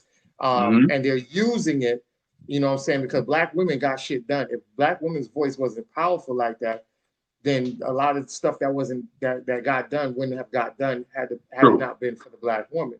True. So there's a lot of illusion that goes on with that. And remember another thing, and I'm gonna give it back to you, that I wanted to add on to what you were saying about Kamala Harris. And I pointed this out a long time ago. Chucks and pearls is another way of saying handcuffs and police shoes, and Chucks is prison shoes. Prison shoes, yeah. So it's Real talk. handcuffs and prison shoes. Mhm. That's what y'all was running around chanting. Subliminally, that's what y'all was running around chanting. When Real they was talk. on here with the narrative, Chucks and pearls, they were saying handcuffs and prison shoes. Right. Y'all go look it up, man. I'm not saying Real shit talk. just to say shit. I'm telling you real shit. How they Real talk. camouflage shit right in front of our eyes and have you co-signing some Mhm. things that really isn't for you guys and definitely is against y'all. But I'll hand it back to you. I didn't mean to cut you off on that. No. Real talk. That was actually great information. I was about to say that same thing about how they use the black women intentionally so that you cannot attack them, because then it's going to be like, Yeah. oh, you hate women, or it's going to be Yeah. like, oh, you hate black people. So they know exactly what they're doing.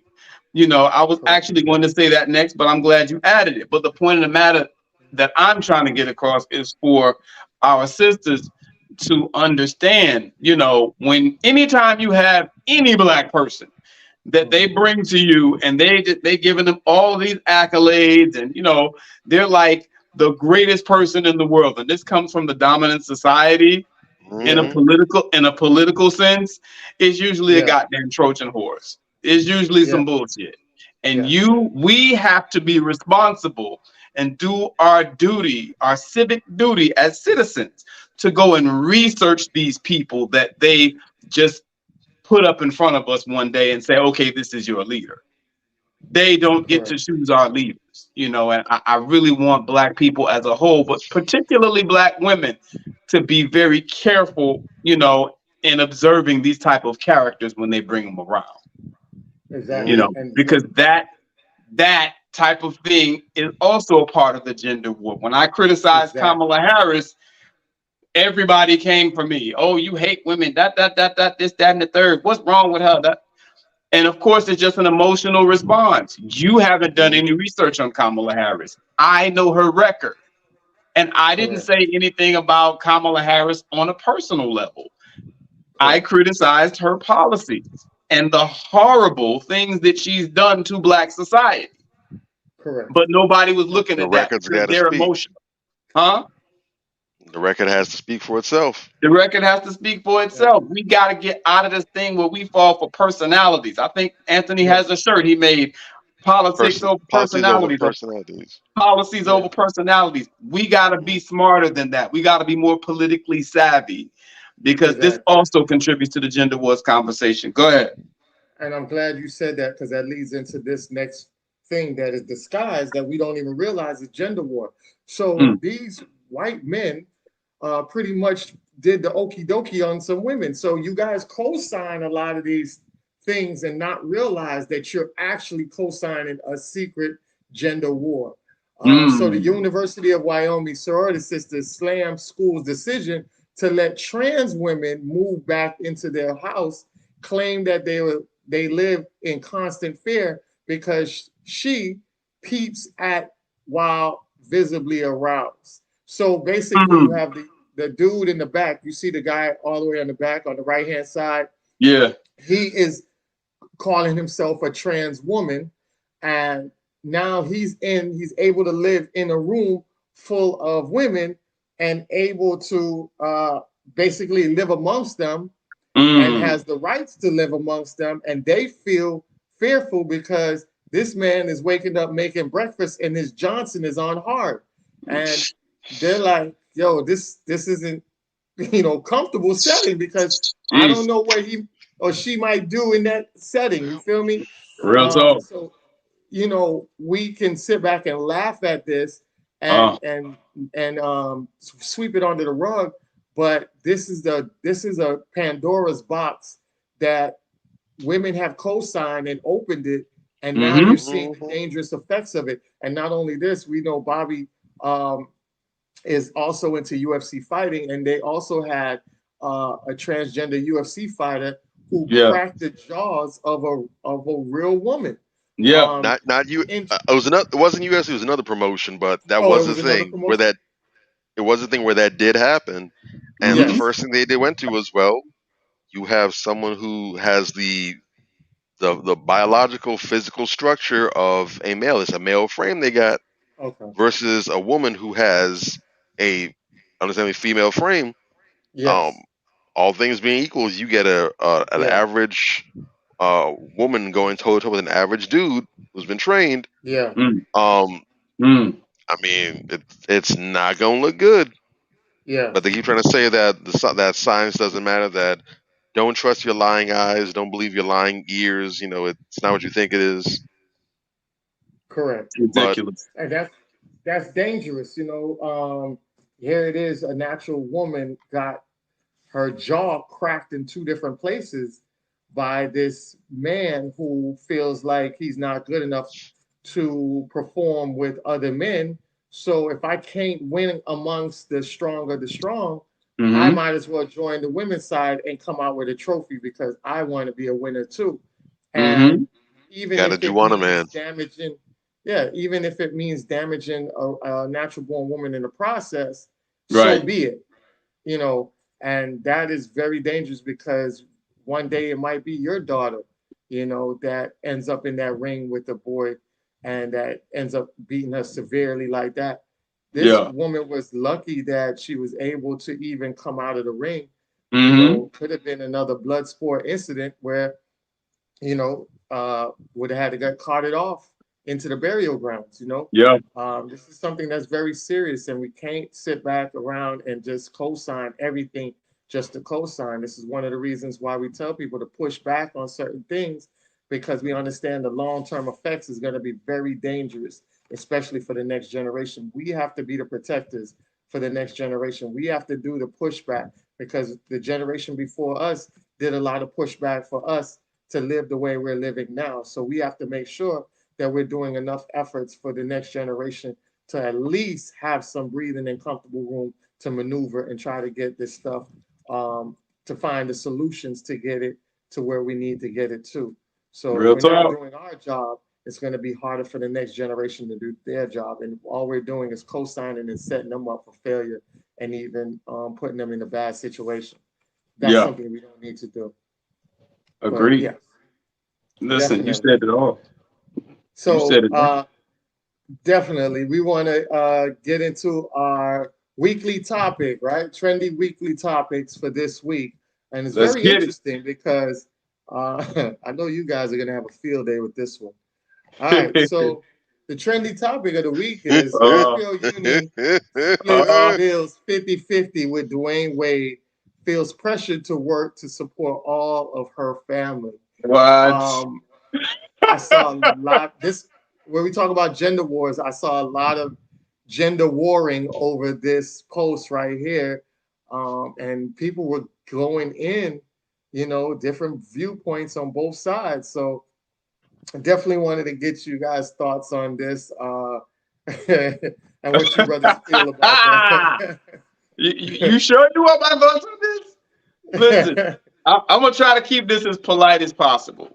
Yeah. This whole freak show, it's so tired at this point. You know, Yeah. at the end of the day, you know, Dwayne Wade, what a disappointment. You know what I mean? Like, seriously, I mean, first of all, the fact that you would even marry something like Gabrielle Union speaks volumes. But okay, Yeah. whatever, right? Yeah. It's crazy to me. You know, you see all these women with these beta males, right?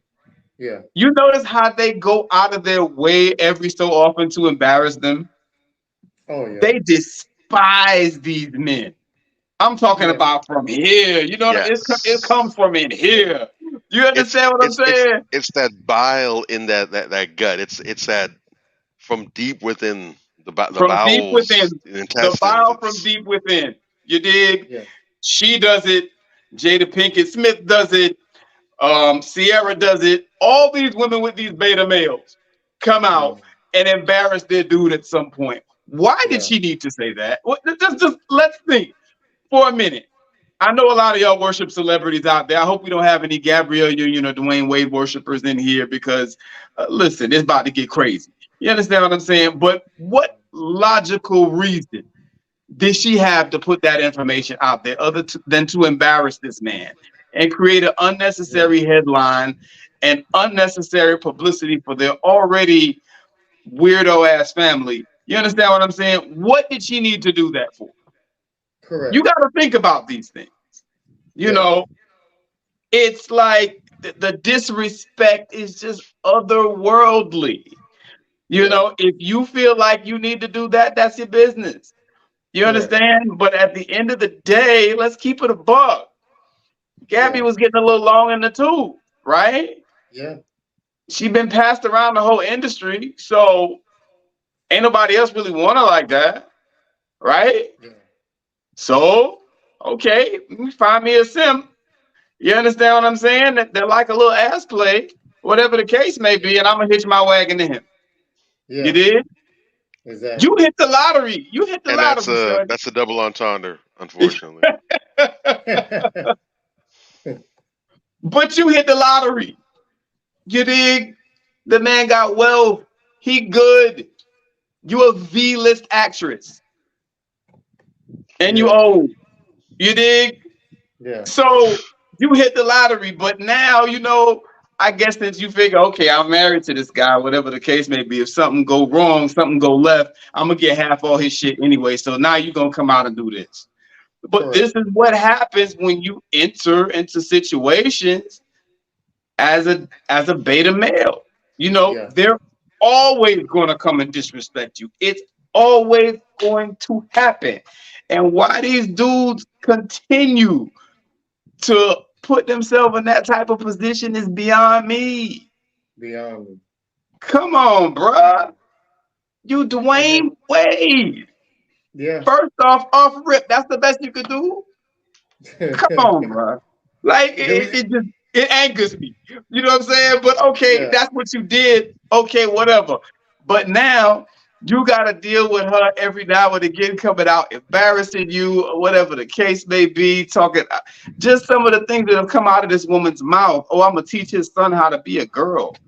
The Yeah. fuck, bruh, like really? Then she came Yeah. out talking about how she eats his ass. She was Sookie before Sookie. Yeah. Before Yeah. Sookie, Yeah.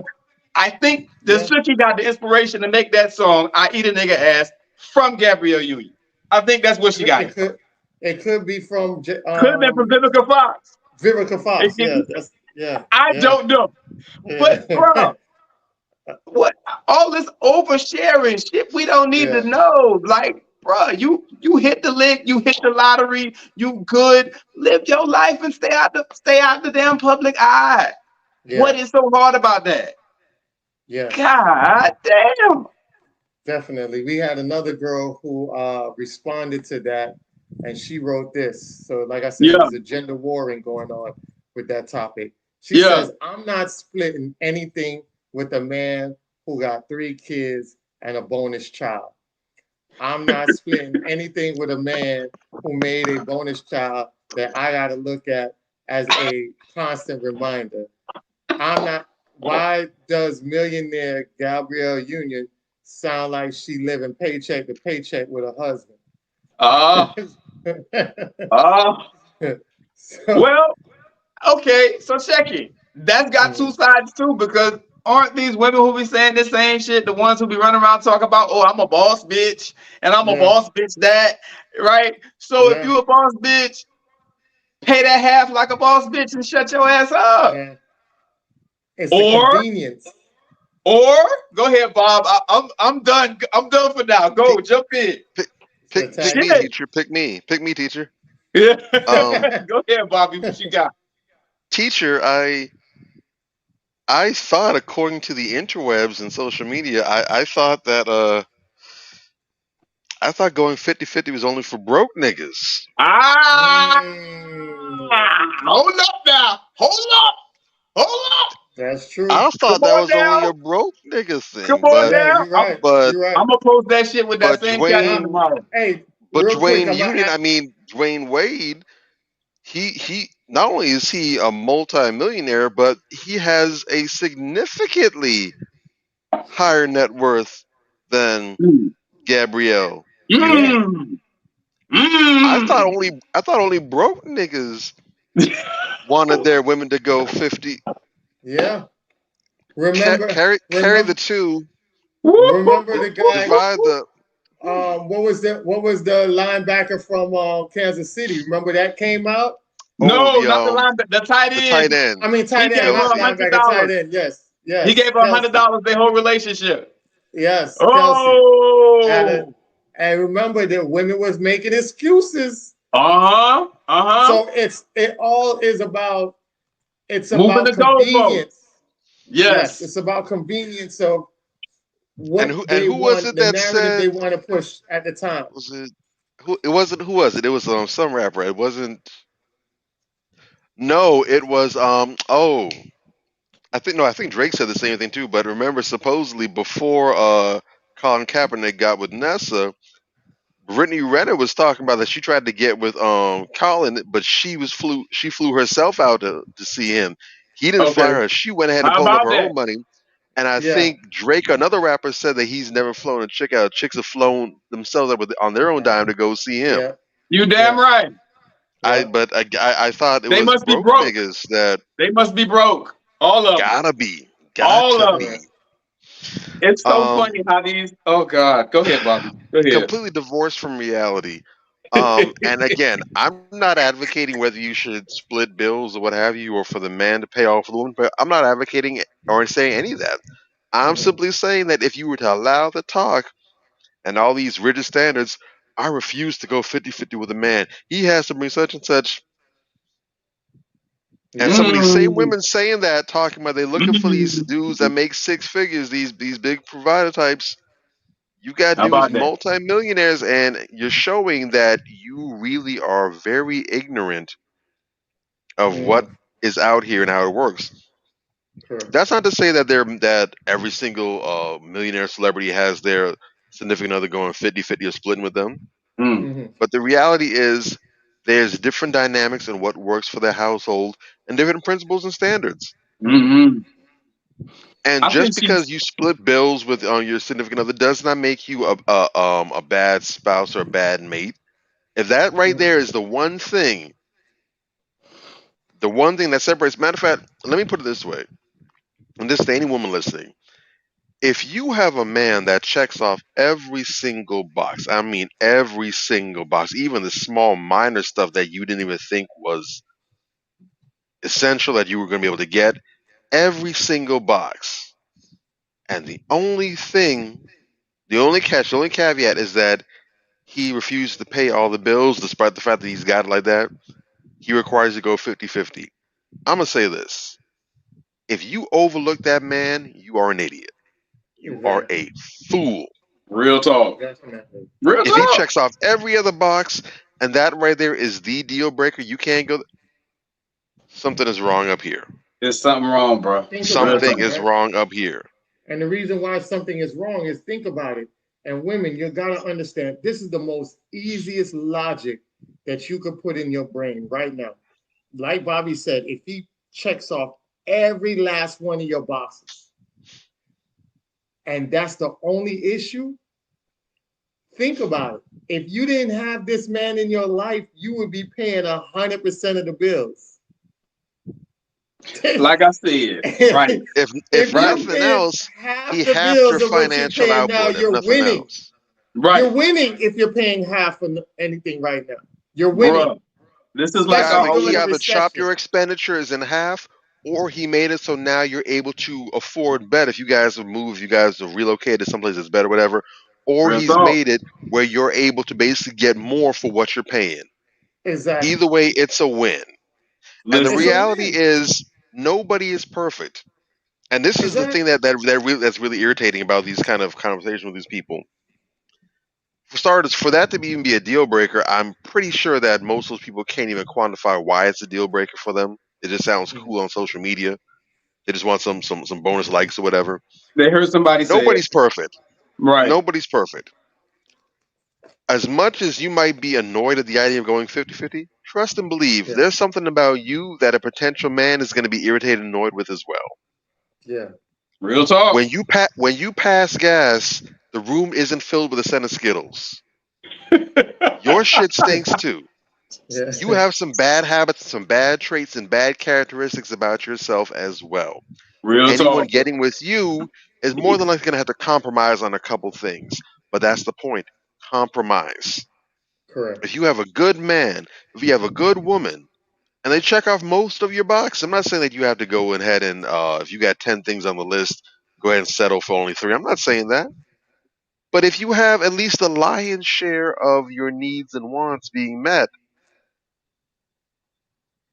Listen, is that really is out of all other things, that right there is the hill that you want to die on? let me chime in on this. I'm gonna just go a step further than you. Stop talking stupid with all this 50-50 bullshit. Just stop. Yeah. You sound like a moron. There's nothing intelligent that comes from that conversation. And I asked them, okay, so what about 55-45? Is that cool? 40-60? Is that cool? At what point does it become palatable and acceptable for you? Since you're so hung up on percentages. Like, that is the dumbest shit I've heard recently in arguments on the internet or whatever, and even publicly, because we've seen this, when we go to the little spots or whatever, it's some bird that's going to bring up this 50-50 shit too. Just stop. Yeah. At the end of the day, and I pointed this out in one of these circles, there are four, not 14, not 40, 4, damn it, 4% of households in this country exist and operate on one income. You can look that up at the Bureau of Labor Statistics. Okay? That being said, okay, you're because what they're really trying to say is they want a man who pays all the bills. That's really the sweet spot that they want to get to. That's really the place where they're trying to go. And look, it's not that type of landscape now. It's a pipe dream for 96% of y'all ass. It's a pipe dream. It's not gonna happen. So just shut up about it already. You sound stupid. Stop trying to find ways to lose. You understand what I'm saying?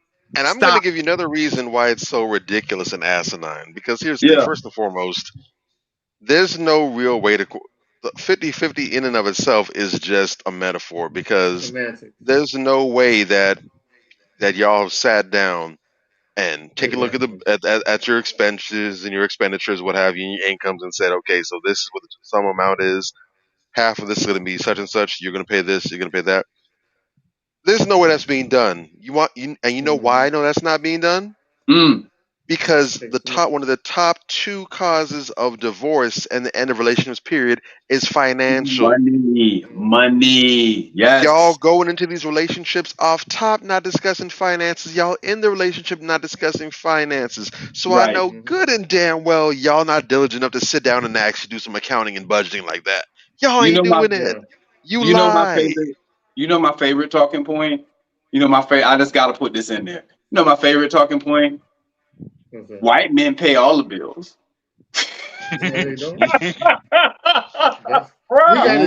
We gotta definitely do a show about myths. That right there. That whole Yeah. What if white? concept is definitely Listen, something that can only be said in the bubble. Because right, I have not yet, and I'm an old head on these interwebs because I'm oh part of that generation yeah, we got the internet when we were in elementary school, so we literally grew up with the internet and social media from right, the right, AOL and IR chat rooms all the way to now. right. We've seen it all. I'm an old head. Mhm.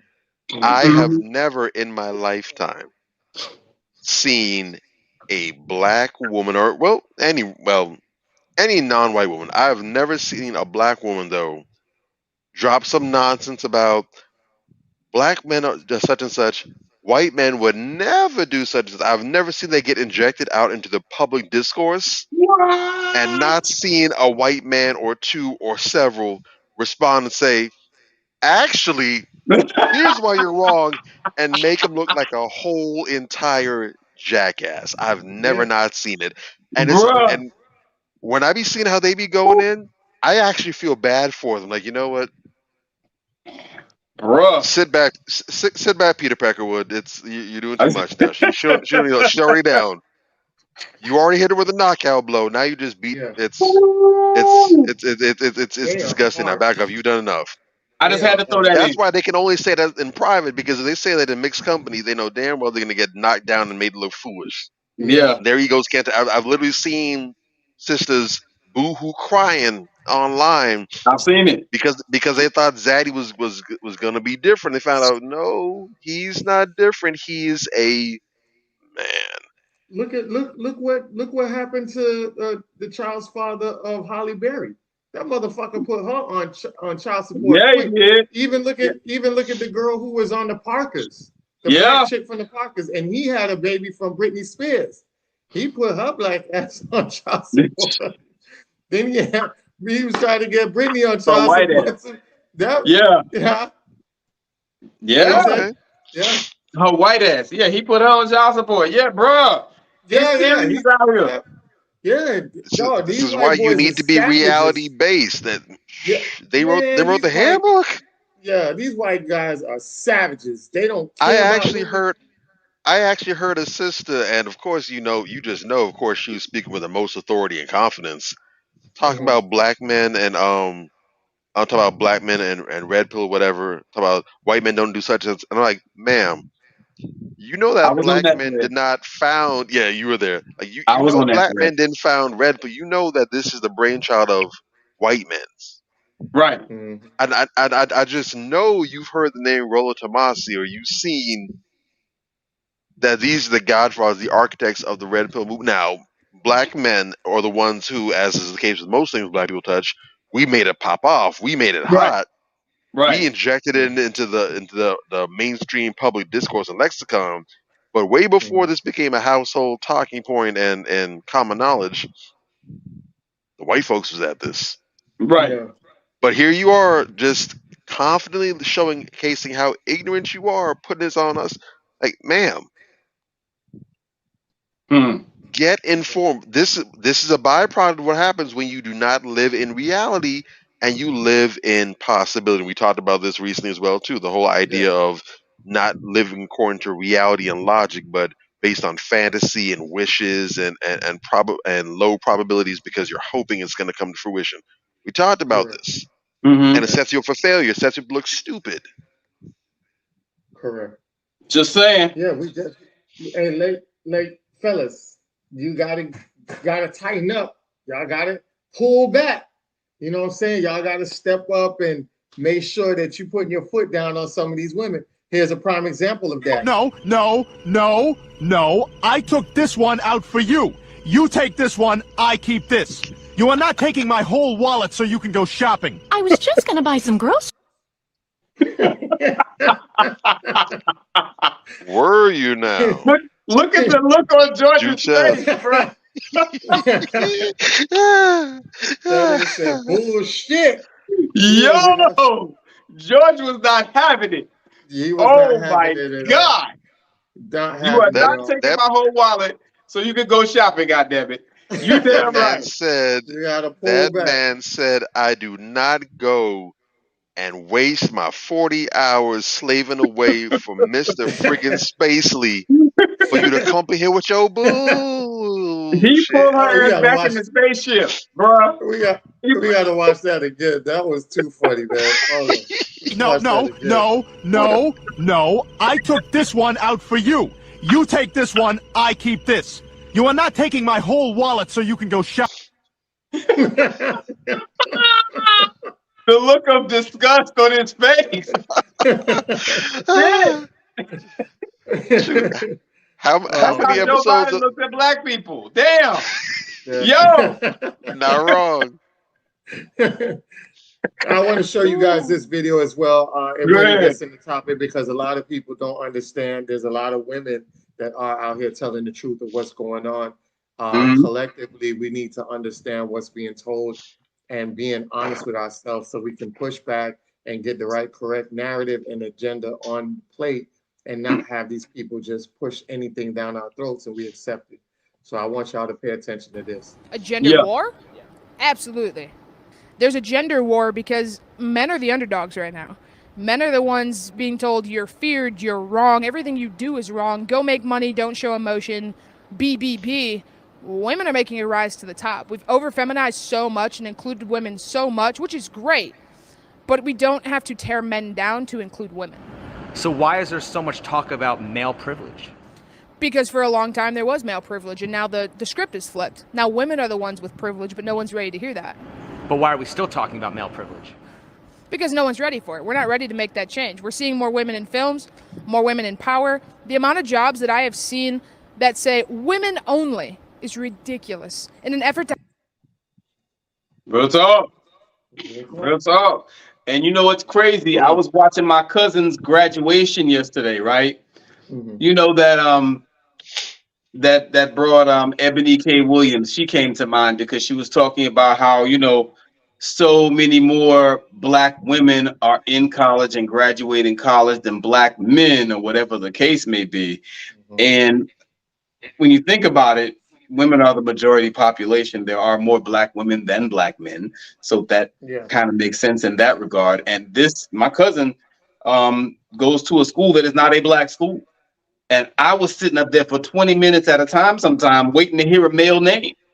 You understand what I'm saying? The overwhelming majority of graduates, because you know you got to sit there for 2-3 hours listening to all these names, and I'm listening, and you hear a male name here and there, you know. But you know, people like that like to pretend that these trends, that if you read, you can clearly see that these are trends that are happening across the board, across all racial and cultural lines.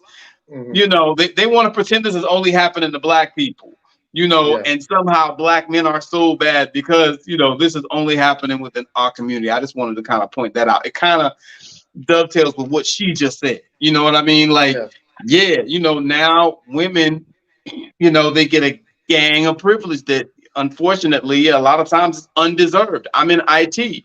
They go out of their way to give women positions in IT that have very little to no experience in IT simply because they are female. You understand what I'm saying? And they've been doing this for a while. You understand? But nobody wants to talk about that. When you have plenty of men that are very qualified, overqualified, that can't get hired in many instances. She's absolutely right. She's spot on. You know, and that is something that's going to need to be addressed as well, you know, because all these damn feminists out here, you know, that want to pretend that, you know, this isn't happening. Now you're seeing the pushback from the men. In many regards, there is no gender war, man. It's just the men are tired of the goddamn abuse, and the men are speaking up now. You know, finally using their voice. A lot of women talked about misogyny.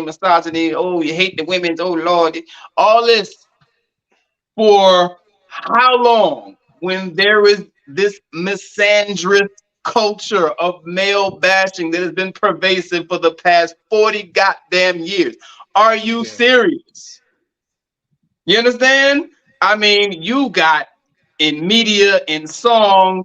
You know, you got I Don't Want No Scrubs. You got Waiting to Exhale. You got anything from Tyler Perry. You understand what I'm saying? Uh, Come on now. You know, and they just But this always happens, though. If you haven't noticed, anytime it comes to men saying something that isn't basically, it's a yes, problem yes, because dear. Yes, because dear. what is one of the huge buzzwords and philosophies recently when it comes to men? We want men to be more vulnerable. Men don't Uh-huh. express themselves. They don't share. They don't emote. And then what Well, happens now, when goddamn it. men do take them up on the offer? Mm-hmm. Oh, Oh, it's he's doing coming. too much, or she's turned off, or He's too he sassy. He's he's too feminized. sassy, or all he does is complain, or I know I said I wanted that, but he's doing too much now. Or they Uh-huh. hold on to it later on and use it against him. So when he actually goes ahead and does what you ask of him, it's an issue. Right. When men express themselves and say, "Hey, this is the problem, such and such," now he's the issue. Yeah, if you want a man, just say that. That's the new talking point. You're right. Anytime you That that say that, that something, must mean you're gay. Not that yeah, now that you're man and you play with penis or you play Mm. with male cheeks. No, that doesn't make you gay. Now expressing this is what I have, this is what I see wrong with the picture, that makes you gay. Man, I'll pay good money to have somebody say that stupid shit to me. I will light their ass up. They'll be crying by the time they get off the book or the gram or wherever No, it is that they said that. Because no. I won't stop. I won't stop. Because now you trying me. It's getting personal now. So now I gotta look at The them devil knows pictures. who to try. I The gotta look at devil them knows who to pictures. try. You dig? I gotta talk about them. I gotta talk about them underarms. I gotta talk about them 10 chins. I gotta talk about the hairline is way back here. You dig? I gotta go in now. I gotta go in because you're attacking. Because they every now and again somebody will at me with something stupid. You mm, know, you Bless their know, hearts. it's rare. But every now and again somebody will get bucked. yeah, And man, I try to leave them with their legs, but sometimes you just gotta take them apart because that has nothing to do with anything. Because I had to just stop myself and kind of stay on topic and not get too personal. But like because I'm telling you basically, and even sisters that we know and respect, I've had to check on this, right? yeah, Mhm. I'm talking about when men are talking about some of these things that bother us, that get under our skin, that we have disdain for. mm, It's seldom anything petty. It's usually, something that has some legs, right? yeah, And Right. what I had to point out is you do understand that you're telling me, you always talking about how women are being abused and disrespected or whatever. You're telling me Mhm. not to check somebody when they're abusing me. That's what mm, you're telling me to Mhm. do. Yes. All this shit that you're over here whining and bitching and moaning about, this is abuse. And we're tired of it. And that's what we're telling you. Somehow, your stupid ass got from that, oh, you're gay. You can think whatever the hell you want to think. You know what I'm saying? Just because you don't qualify for me doesn't make me gay. You understand what I'm saying? You can think whatever the hell you want, but at the end of the day, you got to kind of let them know this has nothing to do with anything sexual. Really. We're talking about issues. And you're such a low quality, low energy miscreant that you make it about sexuality. exactly. Says a lot about you. But men are the perverts.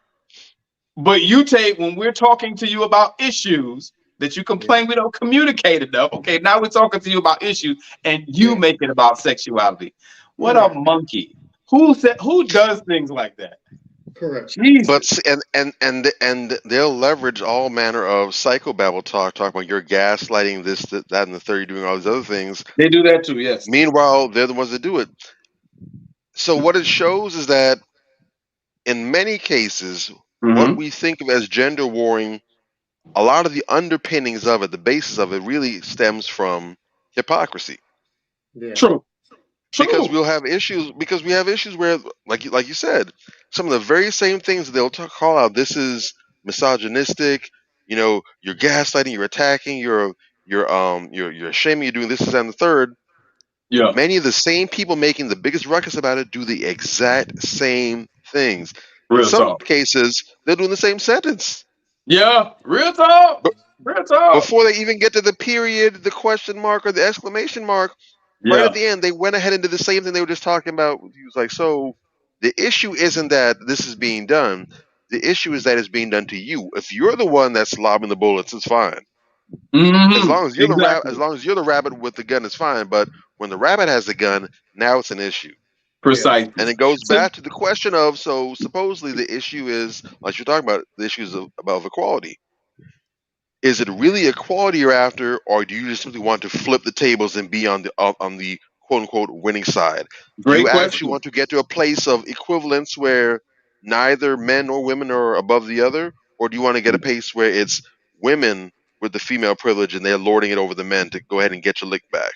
And I spoke about this on I think it was on one of Fee's posts where I Yeah. said the whole concept of getting revenge on your significant other. I think the context was someone was asking for advice because their husband cheated on them early in the relationship, and they decided to go in and get their lick back Yeah. and cheat on them. And when she did that, and he found out about it years and years later, it essentially tanked his mental. He was still physically attracted to her sexually, but it tanked his mental attraction to her, and he was having erectile dysfunction as a result of it. Mm. And I responded and I said, this is a classic example of grabbing the hot coal that's burning your hands so you can throw it to the other person. Revenge has no place in a relationship. It's either you're going to go ahead and forgive this person Right. and let it go or not. And a lot of people have this mentality that forgiveness is essentially not getting your lick back. True. And that's True. why they have issues with forgiveness. You can't make progress like that. If your whole mindset is, I got to get my lick back, Yeah. that's not what forgiveness is. True. Forgiveness is saying, I acknowledge that this happened, but we're going to make the effort to move beyond this. We're not going to let this get in the way of the future. Now, that might mean that now the forgiveness doesn't necessarily mean that we're going to continue together on this path. It might mean we need to separate, but it means I'm willing to just let bygones be bygones so we can get past this. Whether that means we're getting past it together as a team, as a couple, or we're getting past it, I'm moving on in my life, leaving this behind me, and you're moving on in your life, leaving this behind you. Right. That's Real the talk. issue. If Real we're talk. talking about solving the quote unquote gender war, we're not going to be doing it as long as both sides are saying, well, I want to get my lick back. Yeah. We're going to sit there, we're going to be here all day. No, yeah, we can Mm. we can move on. Yeah. But I got to get my lick back first. Then we're not going to be able to move past this. Real talk. There's been a lot of solutions that have been also picked out, and I was going to say this towards the end, and I'll reemphasize this there. But the biggest issue is that although there's been a lot of back and forth, there has been a good number of solutions to a number of our issues that have been put forward. But the issue is, and I think I've pointed this out before, the issue is implementation. We can chop this up all day long, but once actual solutions are put forth, the question is, are you going to implement them so we can put this to bed? Or at least test to see if this doesn't work, we'll try something else? Or are you going to leave it alone, ignore it, and keep on going? Because at that point, the issue is no longer about solutions. The problem is you don't want the situation to end. Correct. Or you Real want to talk. end on your terms. You don't want to actually come to a place where everyone can walk away from the table with something. You're trying to win at all costs. Damn the other person. Well, that comes back to what now? Selfishness. And by definition, if you are in a relationship with another person, you're supposed to be selfless. You're both supposed to put the other person before yourself. You're supposed to be a servant, is what you're supposed to be. You're supposed to be a servant, is what you're supposed to be. You're supposed to be serving their needs, and they serve you. And when you're doing that, you don't have to worry about getting shortchanged because you're covered. Right. And that's beautiful. If you keep pouring out the cup and nothing's coming back in, the cup is going to run dry. You won't have for them or for yourself. Real talk. But if you're pouring out your cup, if you got like a little spigot that's pouring out, and they have a little spigot that's pouring out into yours, and it's on a loop, you're never going to run dry. You're nice. You're now free to give everything you have, to give the best of you to that person because you know that they're giving the best to you. There only is an issue in the supply chain when someone isn't doing their part. Exactly. And you have to be able to hear that you're not doing your part and want to get better. Otherwise, if you're perfectly fine with the way things are, that means that you are selfish and you are a taker. You're not looking to give. You're trying to hit a lick. You're trying to score a come up. Yep. Correct. Yep. I'm glad you said that. That's going to segue into our next segment, which is question of the day. Let's get it. The question of the day. Saw this brother had a good question and wanted to share with you guys, right? So he said, I just wanted to get an understanding. I have no problem going on dates, but when I hear men are supposed to court if they are pursuing a woman, then what are women supposed to do during the courting process? This is a legitimate question. Yes, it is. What do you guys have for the answer for that? I'll say this. For me, and I think more broadly, women need to show effort and kind of along the lines of what Bobby just said. They need to reciprocate when interested, right?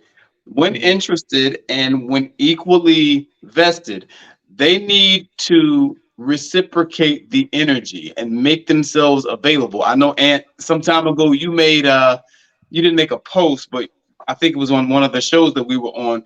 You were talking about, how a brother was, trying to holler at this woman, and he like, okay, so let's hook up. What you doing Monday? Oh, I'm busy Monday. Oh, Tuesday. Oh, I got the kids Tuesday. Wednesday. Oh, I got to do. So every day of the week, he had something going on, whereas she was not available to receive his pursuit. You understand? So first and foremost, that's it. You need to reciprocate the energy and make yourself available to receive the pursuit.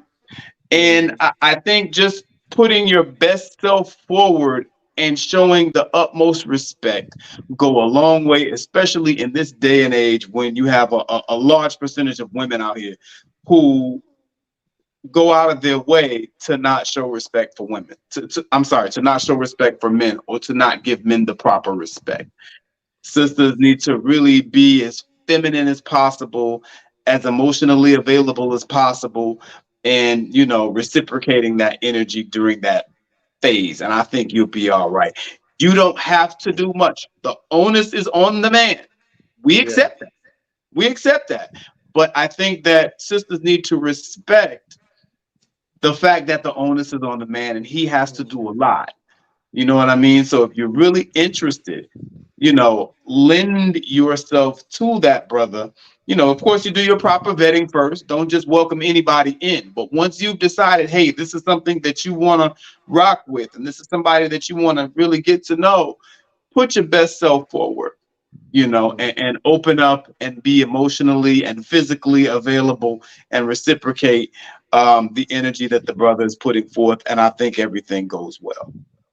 I agree with that. Correct. I just want to add in that make sure, like Major was saying, be available, because I'm tired of the talk about, you guys arguing about men not planning stuff. But when men go out here and plan something, then you're not available for the plans because your schedule is busy. See, this is what I don't understand. You guys want things to be based off old school, but you guys don't have the old school dynamics. You're not home 24 hours of the day. So when the man back in the day used to come home, he used to tell you, honey, get yourself together. We're going out to eat. You ain't got no plans. You took care of the children all day. So now you get dolled up. You're excited. The energy is feeling good and everything. Now you're in the career field. You're in the workspace. Now you're working just as hard as the man, because the people who run the companies are paying less but extending the hours and responsibilities. So now he's working long shifts. You're working long shifts. You might have children. He might not have children, or whatever the case may be. He might have children. But if he puts in the effort to say, okay, I'm going to make sure this is good. Okay, this the day. All right, let me go ahead and take you out. Make sure you're available for him to take you out. Once you start making excuses and you start pushing back, then guess what? This brother is now going to be frustrated, and he's not going to have the same enthusiasm as he did when he initially pursued you the first time. And also, a lot of y'all women, you guys do a lot of contradicting stuff that hurts in the background. Like you guys, a lot of women always talked about this before, how you want men to spend money on you. But when your child is under your roof and he wants to buy the little girl at school a gift, you tell him you don't want to use your money on no hussy. So when he gets older, he gets tight pocket. Now, the same thing that y'all talk about with as far as men going out there pursuing you, and you're denying him, or you're putting up these obstacles and making it harder for him to get a direct connect for a date. Remember, there's women out there that's in his ear, creating the same problems they complain about. Exactly. Right. There's women out there in his ear saying that, oh, if she doesn't make time, she don't like you. Real talk. And that could not be the case in this situation. It can't be but you have women that put this narrative out there. So now he sits back and says, all right, then forget it. I'm not going to pursue you. And then you run around and make these posts like multiple women that say, oh, men don't want to pursue women no more. Men don't want to holler at women no more. No, because now we have to run on eggshells because you either blast somebody in the inbox or whatever because he says hi to you or what's up, queen. Now you want to make an example out of him for your social media gathering to make clout chasing. Like clout chasing, right? On his expense and his humility. So a lot of men are more reserved now. If they throw out a pebble, they're not waiting for a big splash. They want to see if it ripples. If it's a ripple in the ocean, they like, okay, cool. But if I throw the rock and ain't nothing happen, then guess what? I'm going to throw a rock somewhere else. I don't have time to waste. A lot of men don't have time to waste. They're saving themselves from the embarrassment and the games that a lot of these women play that don't want to tell people that they out here playing games just to see how much you are pursuing of that person. Bullshit. We ain't got time for games. You grown, I'm grown. Make it happen. Real talk. Everything that brother just said. Go ahead, Bob. I've literally dropped it. I've literally cut off getting to know people for that same exact thing, and it makes no sense. And we're talking about people who know someone who you're having great dialogue with, great conversation with, and it's that whole nonsense, that whole being aloof. Yeah. I don't know if that's a tactic that's being exercised or what, but it's crazy. I'm actually looking at an old message right now. And I was asking sister because she seemed to have the right mindset. I'm like, okay, cool. Something can pop out from this. Asked how our weekend plans was coming along. She's like, just hanging out with some friends, nothing crazy. So then I hit her up later on because she was like on a nighttime schedule. I hit her up the next day. I said, hey, hope you're good. How do you feel about going out, grabbing a few drinks, getting some what have you tomorrow? She responded late, which is fine, saying, I can't. I actually have to work today, so I can't. This is on the weekend. She said nothing was popping off. She was working, whatever. I know so I'm like, okay, it's all good. It's a little late anyways. What does your schedule look like? So I pitched you an opportunity. You said you can't make it. You told me before that you were clear the weekend. Nothing was happening. Now you're working. Okay, cool. So it's reasonable. What is your schedule? Let me see what fits. Right. She gonna respond, I'm a nurse. I work 3 nights a week. My schedule varies. What I'm talking about. I'm trying to link up with you, trying to meet up with you. You already saw I reached out, then you had an issue where, okay, the schedule was closed. Okay, so what days are open? My schedule varies. I work 3 nights a week. Well, damn it, when is the next day you're supposed to have? As soon as I saw that, I never responded. Well, see that one right there. I don't know if she's alive or dead. I'm just, we're done. I'm not even going to try and push this. No, we're adults. Why? It's not, either she's not interested or real stupid. Because at the end of the day, and I ain't got patience for either one. Exactly. She sees you trying, and she needs to reciprocate that energy. Okay, you're having difficulty because of her schedule. Okay, let me find the gap in my schedule where we can do this. Since it's on me. You know what I'm saying? That's common sense. If she's not doing it, listen. It should be. It should be common sense. That's the problem. Yes. Listen, And Nowadays, common sense is a superhuman power. If you have common sense today, you qualify for admission to the X-Men, the Avengers, the Justice League, and several other superhero and civic organizations. you You can be a are at transformer. God, Yeah. whatever you want to be. You could be a transformer. Well, look, It's bro, that bad. let me tell you something. Real talk. And now, while you're saying that, and I know that I've been there. Since we don't have no sisters on, I gotta also speak for the sisters in this capacity, because what happens, from what sisters tell me, is You that tell him, brothers. you tell him, Major. You tell him. what brothers, but what brothers will do sometimes is brothers will say, "Hey, let's hook up, on this day," and then they'll just disappear. You know what I'm saying? Or they just, Absolutely. they'll just disappear altogether, and then they hit her up the next day. Oh, my bad, I fell asleep, whatever. And a lot of times, from what I understand, he was probably out with the next chick or whatever the case may be. But just the whole act of just being dishonorable and getting our face dirty, brothers, we gotta do better on that. You know what I'm saying? Like, if we hit sisters up and we like, yo, let's go out, da da da da. I want to get to know you. I want to chill with you, dog. And you make a commitment, unless God forbid, emergency pop up. You got to take your daughter to the hospital or whatever. I don't know. Whatever happens, your car breakdown, and then if that happens, communicate it. You understand what I'm saying? Because I'm telling you, this is a big thing with people, just not being able to be in sync long enough to hook up for a simple date on both sides. And look, with me, I have no patience. Like, yo, I give you 3 times max to not respond to me. Like, and this is through all types of communication. So if I send you a text, if I call, then I send you a text, because I usually do that. I'll call. If you don't answer, I'll send you a text. That's 2. You understand what I'm saying? I might, if I really like your ass, I might call you one more time or text you one more time. If I don't hear back from you, you can get the hell up out my face. Return and to I sender. think, yeah, real talk, because people ain't got time to be wasting like that. Especially when you do your research and you see that you got people out here that just go on dates for free food and shit. Like, no, not from me. You understand? So, like, and I think that we need to get out of the stage where, for men and for women, when we're in the early phases, you just met this person and they're playing games already. You are sending a very bad representation of what is supposed to be your best self.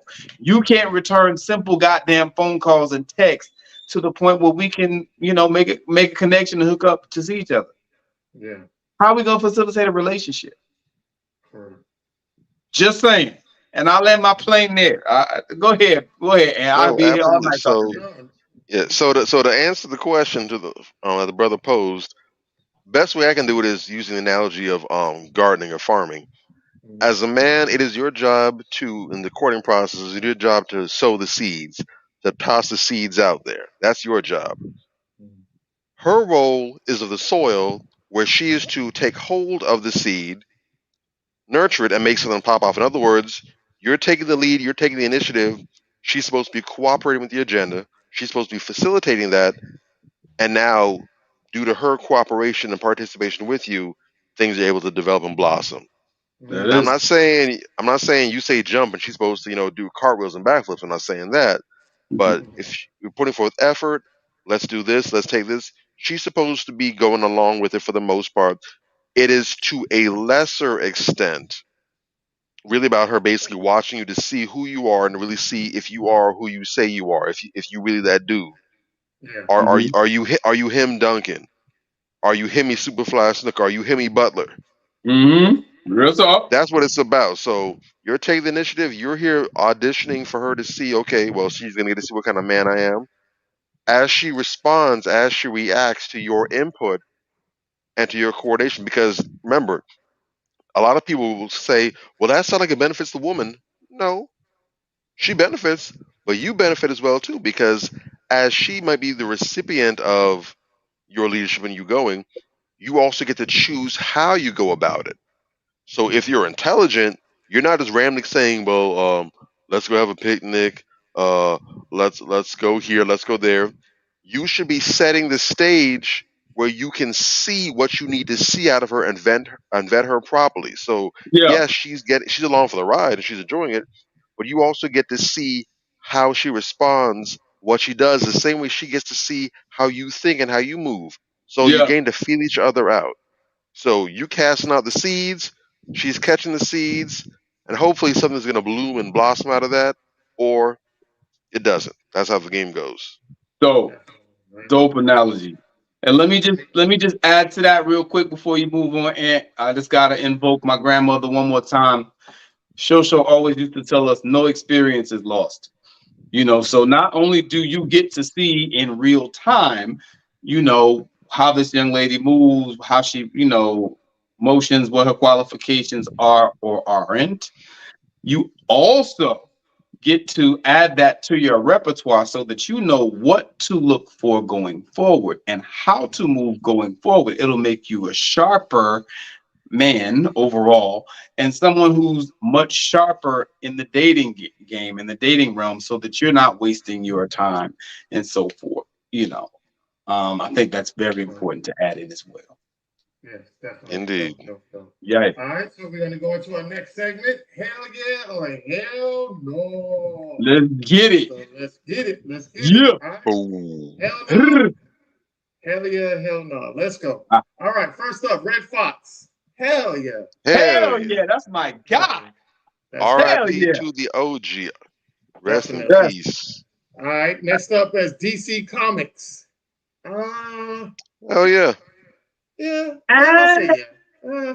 Hell I yeah. give a yeah. I don't know about a hell yeah. I'll give him a yeah. Yeah, I give it yeah.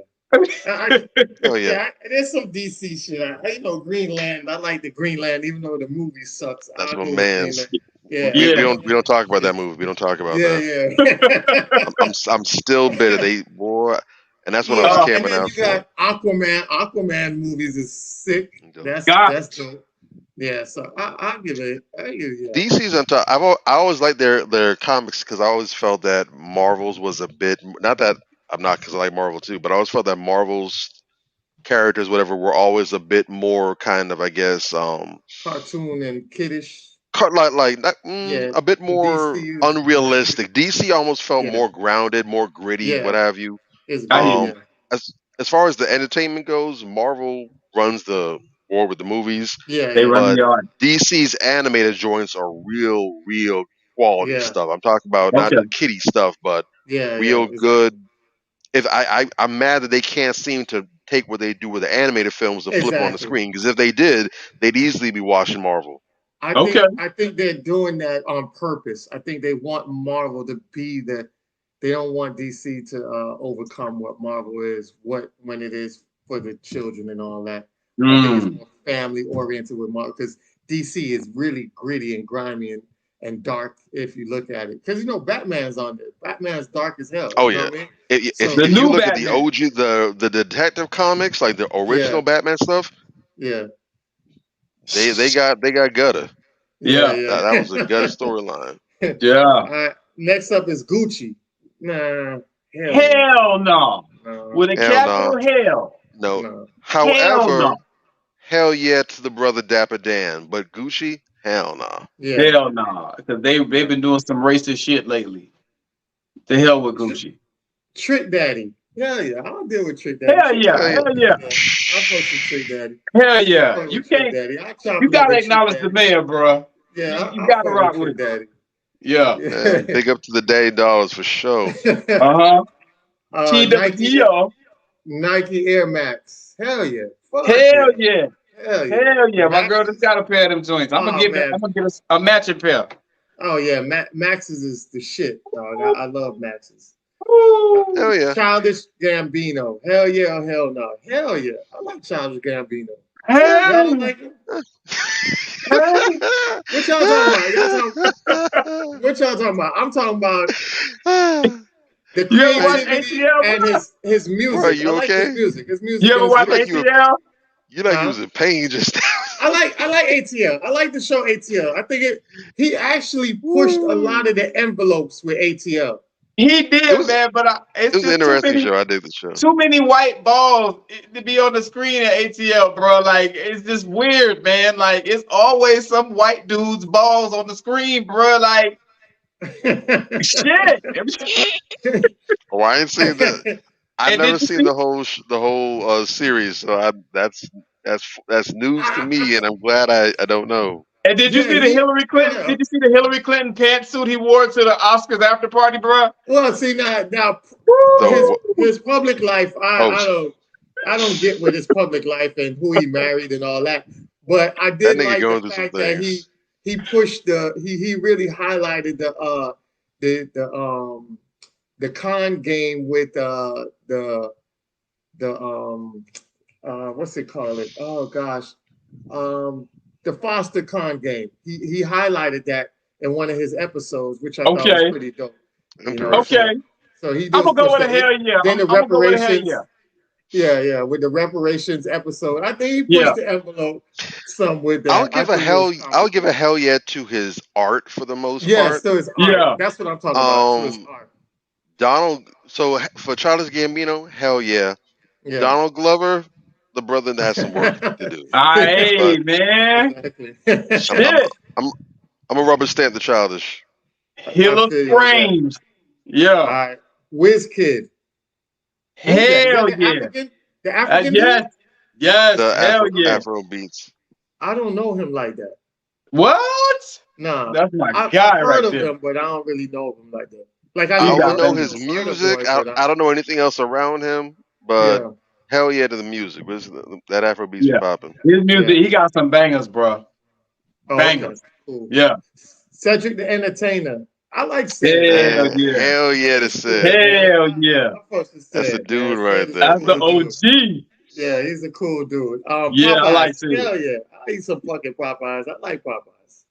Hell yeah. You Yeah. can't pass up Oh, on Popeye. Nah, you Popeye. can't Popeye. And Can't pass also, I'm probably one of the few people I rock with Popeye's biscuits. I don't care what nobody says. I rock with the biscuits, Yeah, y'all. yeah. The Sleep. biscuits is off the Man. chain. That It's way buttermilk. better than the KFC biscuits because I throw them dry ass shits out. And those, shoot. NWACP. Hell no. Fuck. Hell no. No. That bullshit ass corporation. Do you know they came out No. against the reparations in California? Yeah, they Mhm. came out with that, and Oh, then yeah. They came out. And then with once some, they got that backlash, they tried to walk it back. Like, oh no, Yeah. it was one They came person. We out- didn't actually vet the. They so Yeah, they goddamn came- useless. They came out with Oh. some advisory for Florida too. I was like, oh god. come You on, saw man. that? Get too? some I saw that tangible- and I saved it. I haven't had a chance to read it yet, but I was just man. chuckling. Yeah, That ain't Man. nothing but do dummy something crap. constructive, man. Do That's something dummy very crap constructive. nonsense. Yeah. You're there to do That's something dummy constructive. crap 'Cause nonsense. the Jewish chapters, they don't play around. They get shit done. It's Yeah. always the Negro chapters that don't get shit done. It's symbolic Mhm. bullshit. So Because forget that's the that. purpose. The purpose isn't to move us anywhere. Exactly. Right.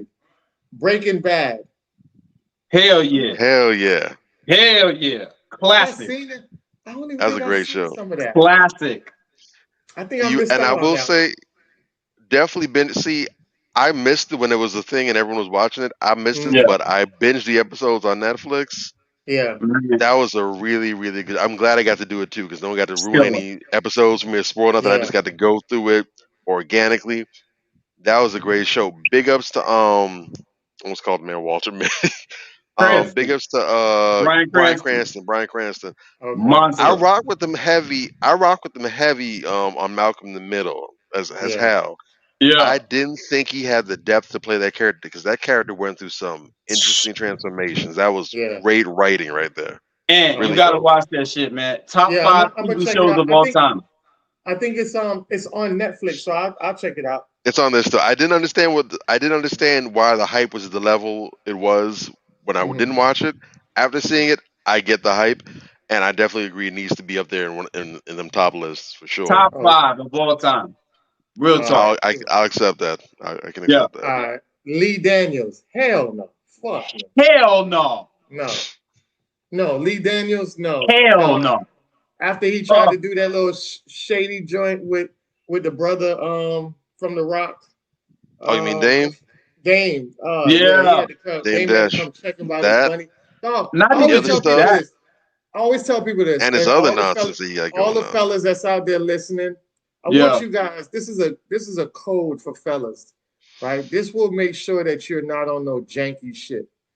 As fast as you go out there to go get somebody's money and borrow their money is exceptionally how fast you need to bring that shit back. Real talk. Don't wait Ultra don't facts. wait for nobody to ask you about the money you went and borrowed because you took all the guts to go borrow it.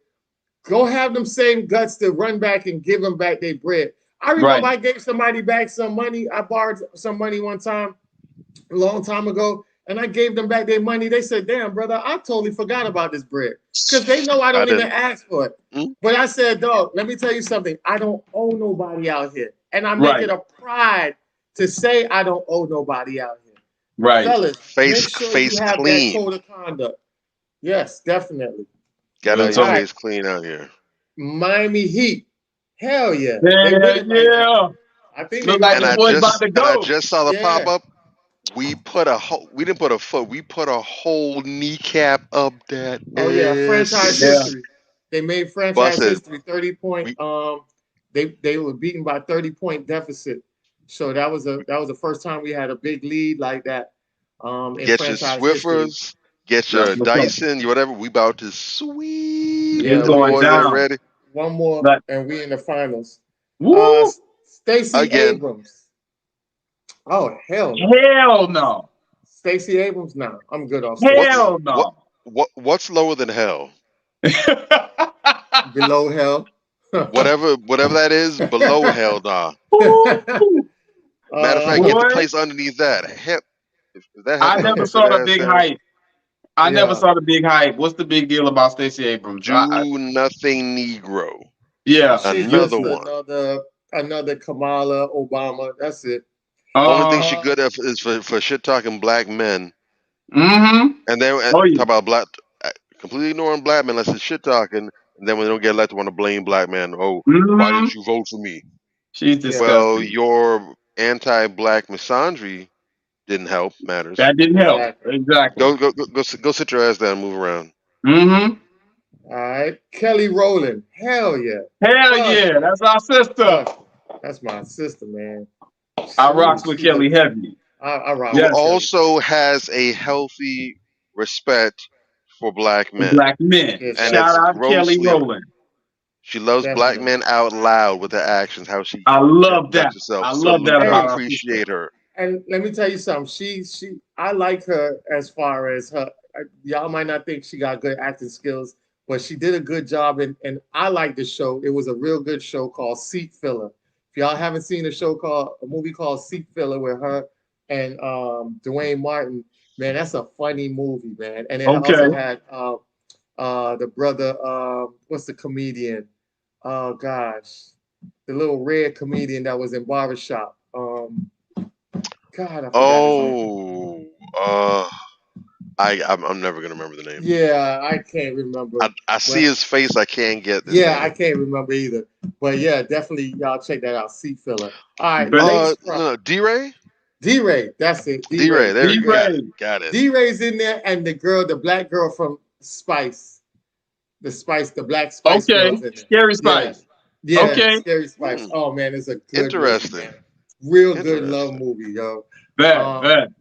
Lace Fronts. Hell no. Hell no. Hell no. Never. No. No.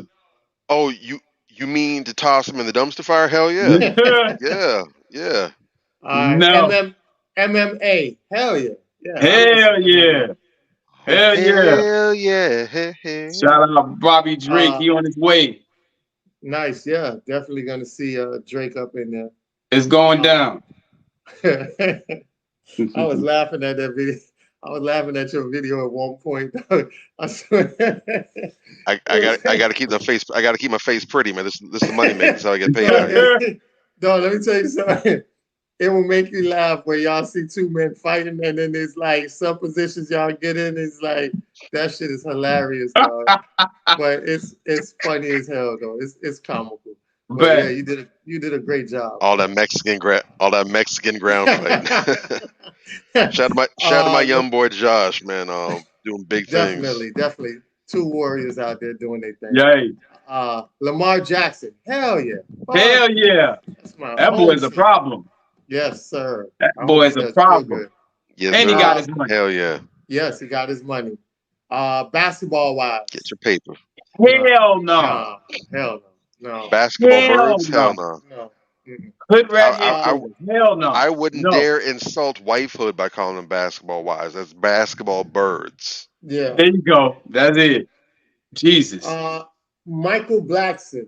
I give him a hell yeah. I rock with Michael Blackson. He's funny. He's funny at times. He's funny.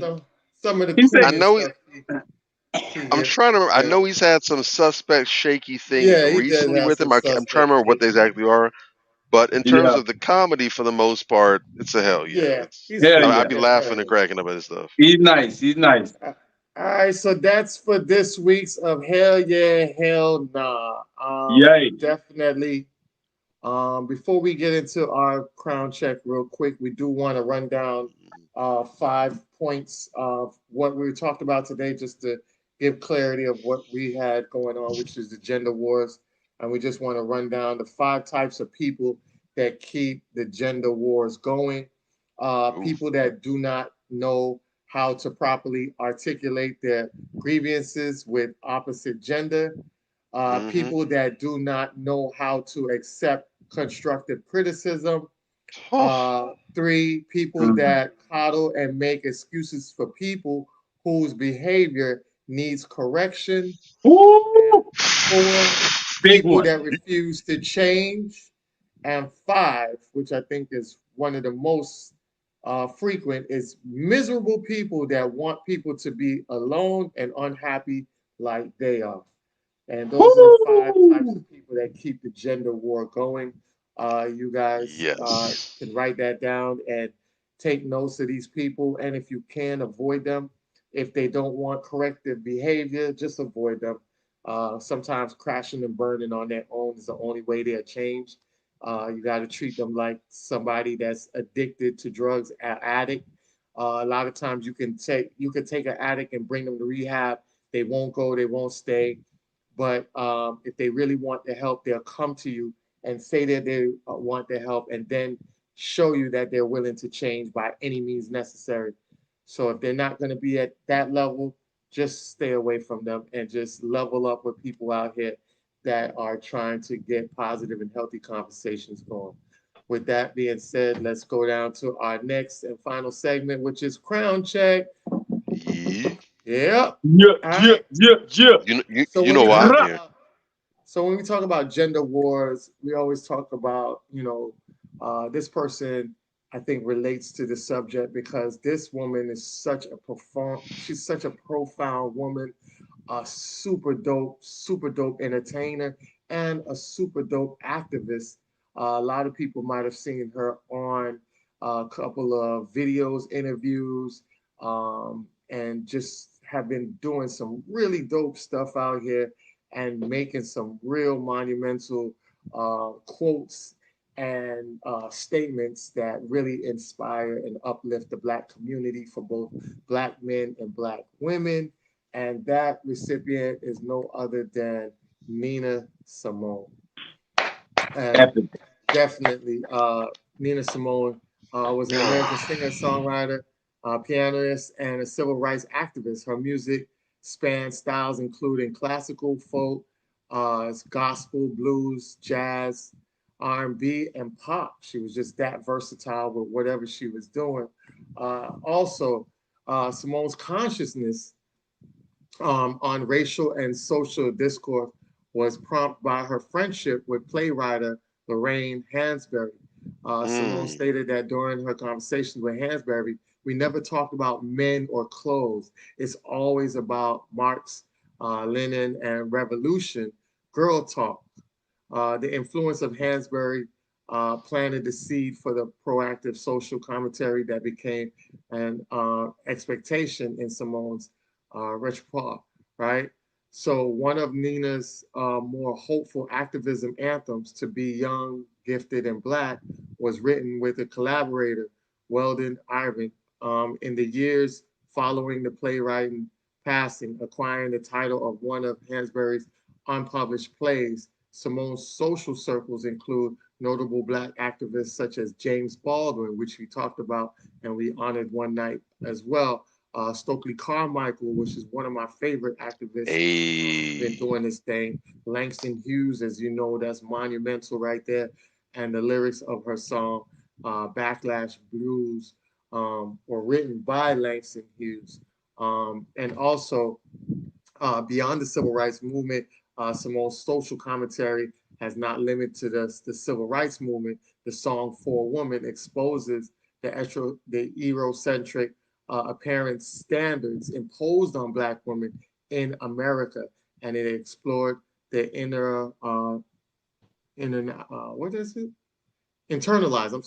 internalized dilemma of beauty that is experienced between four Black women with skin tones ranging from light to dark, and explains in her autobiography, I Put a Spell on You, that the purpose of the song was to inspire Black women to define beauty and identify to themselves without the influence of societal impositions. So Chardine Taylor Stone has noted that beyond the politics of beauty, the song also describes the stereotype roles that many Black women have historically been restricted to: the mammy, the tragic mulatto, and the sex slave. And that's super dope of what she was able to do.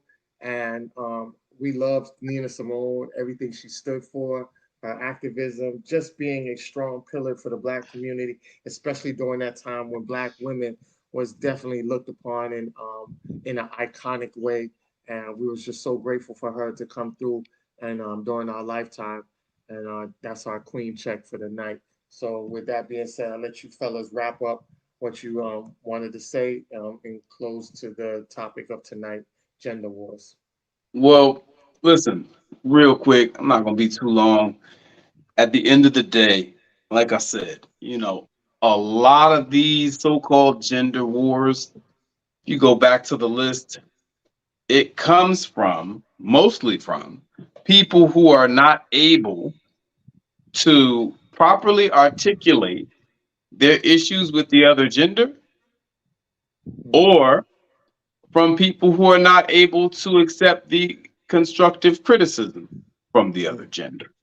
A lot of these so-called gender wars are rooted in poor communication. And if we can bridge that gap, then we can do really great things. We can come together and find the happy median where everyone is happy and where everyone is working together to make meaningful change.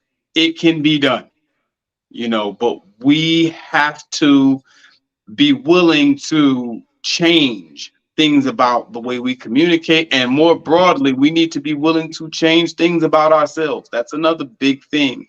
It's actually, I think, number 3 on the list. People who are just unwilling to change. We got to get away from these rigid ideologies that are bearing no fruit. If you have a rigid ideology and great things are coming to fruition as a result of it, well, that's one thing.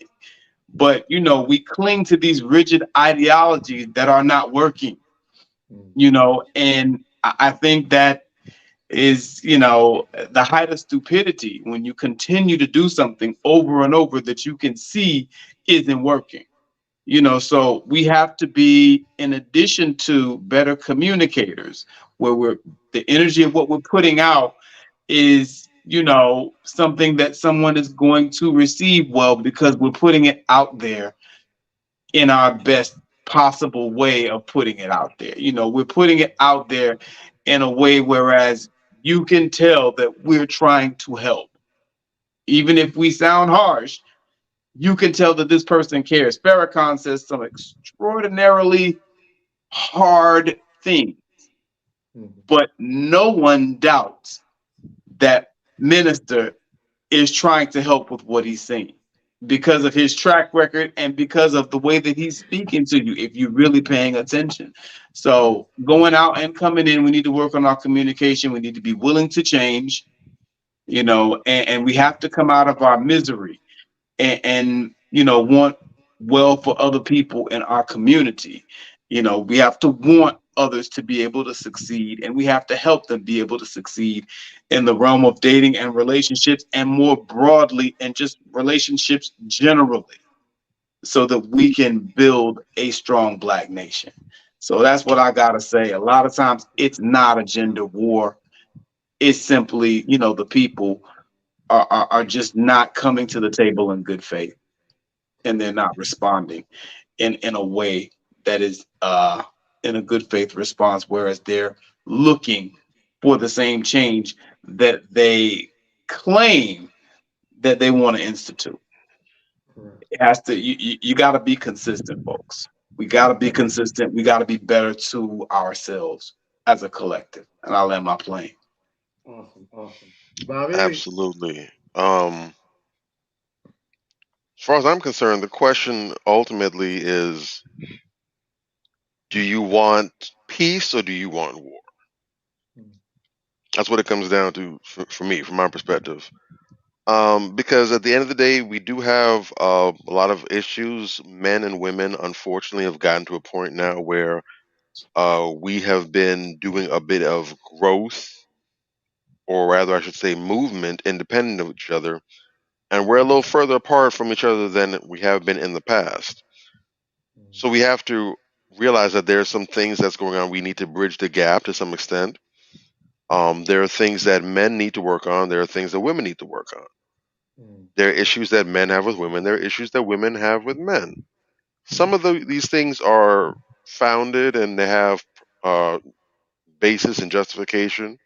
Some things are not, and are trivial and meaningless. But regardless, if you are unwilling to come to the table and to actually discuss, negotiate, and make concessions and compromise, nothing's going to get done. We need to learn not just communication, but we also need to learn negotiation.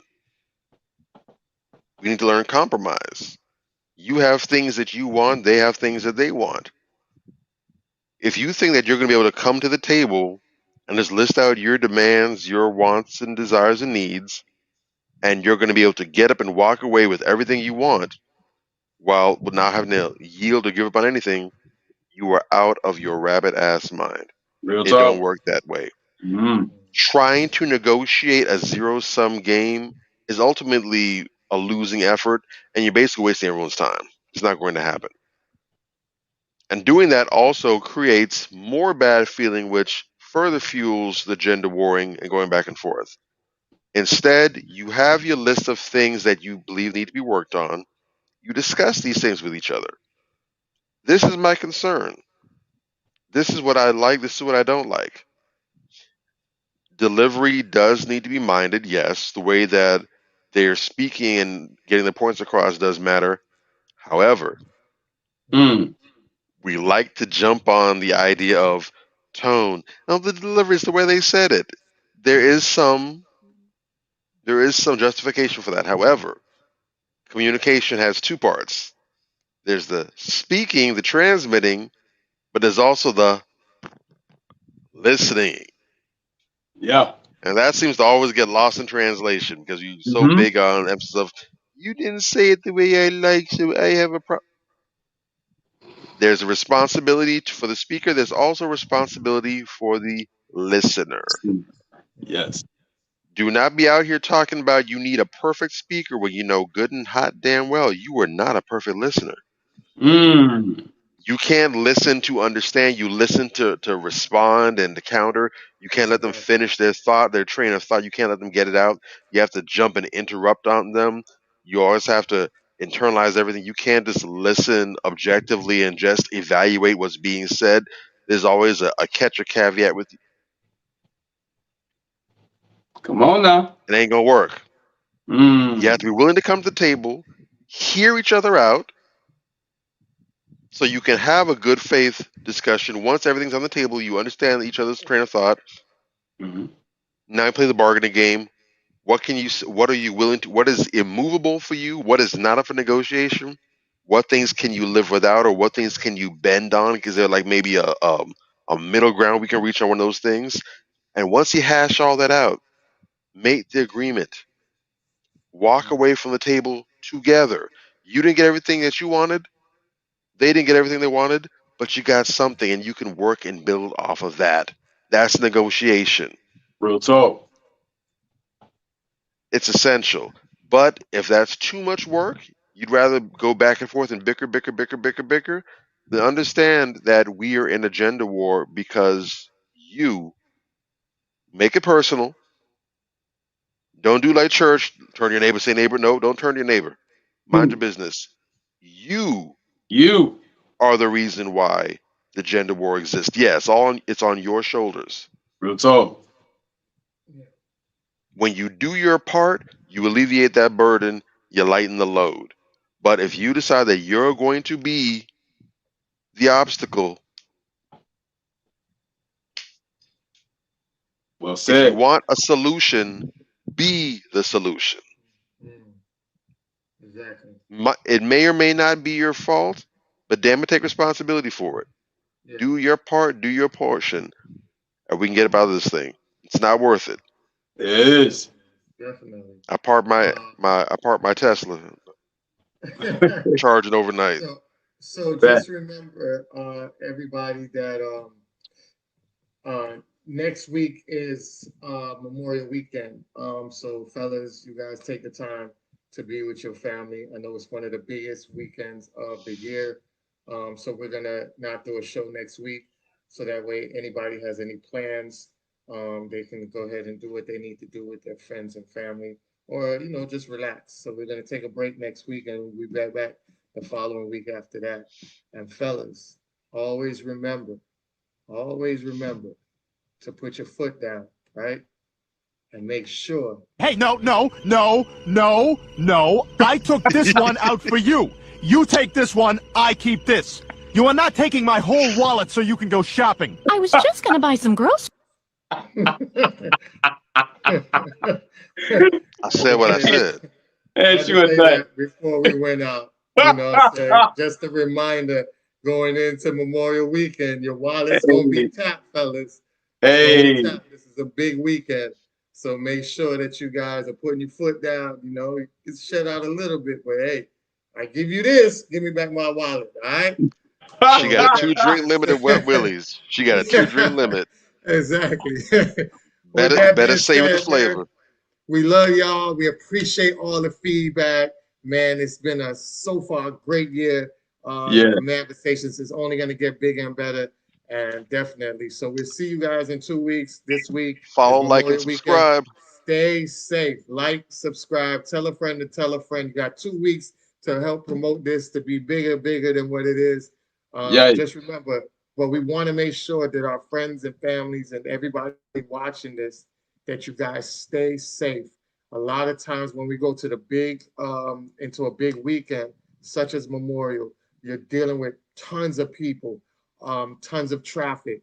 So make sure that if you're a person that is gas heavy, foot heavy, and you're speeding a little bit, make sure you slow down extra this weekend. Go a little extra slower this weekend. If you're a person that's out there drinking and normally get drunk or twisted, make sure that you're doing a lot less drinking this, so you're more cohesive to what's going on and understanding your surroundings, and not get caught up in a situation you don't need to be caught up in. Great.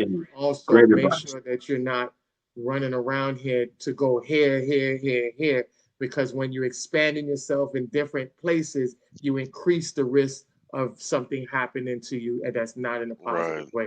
So just take these advice during this time that it's a bunch of chaos and a big weekend where you're celebrating. We want you to celebrate, but do it in a safe way on behalf of Manifestations 2020. And with that being said, we are up out of here. So you already know. Family. We love y'all. See y'all in 2 weeks. All right? Much love.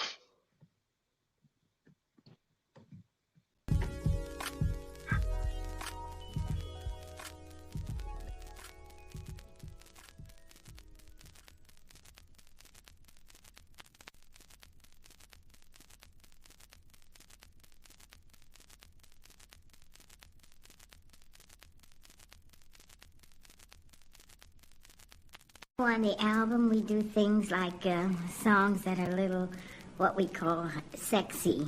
You can see from the title, it's more of a love album.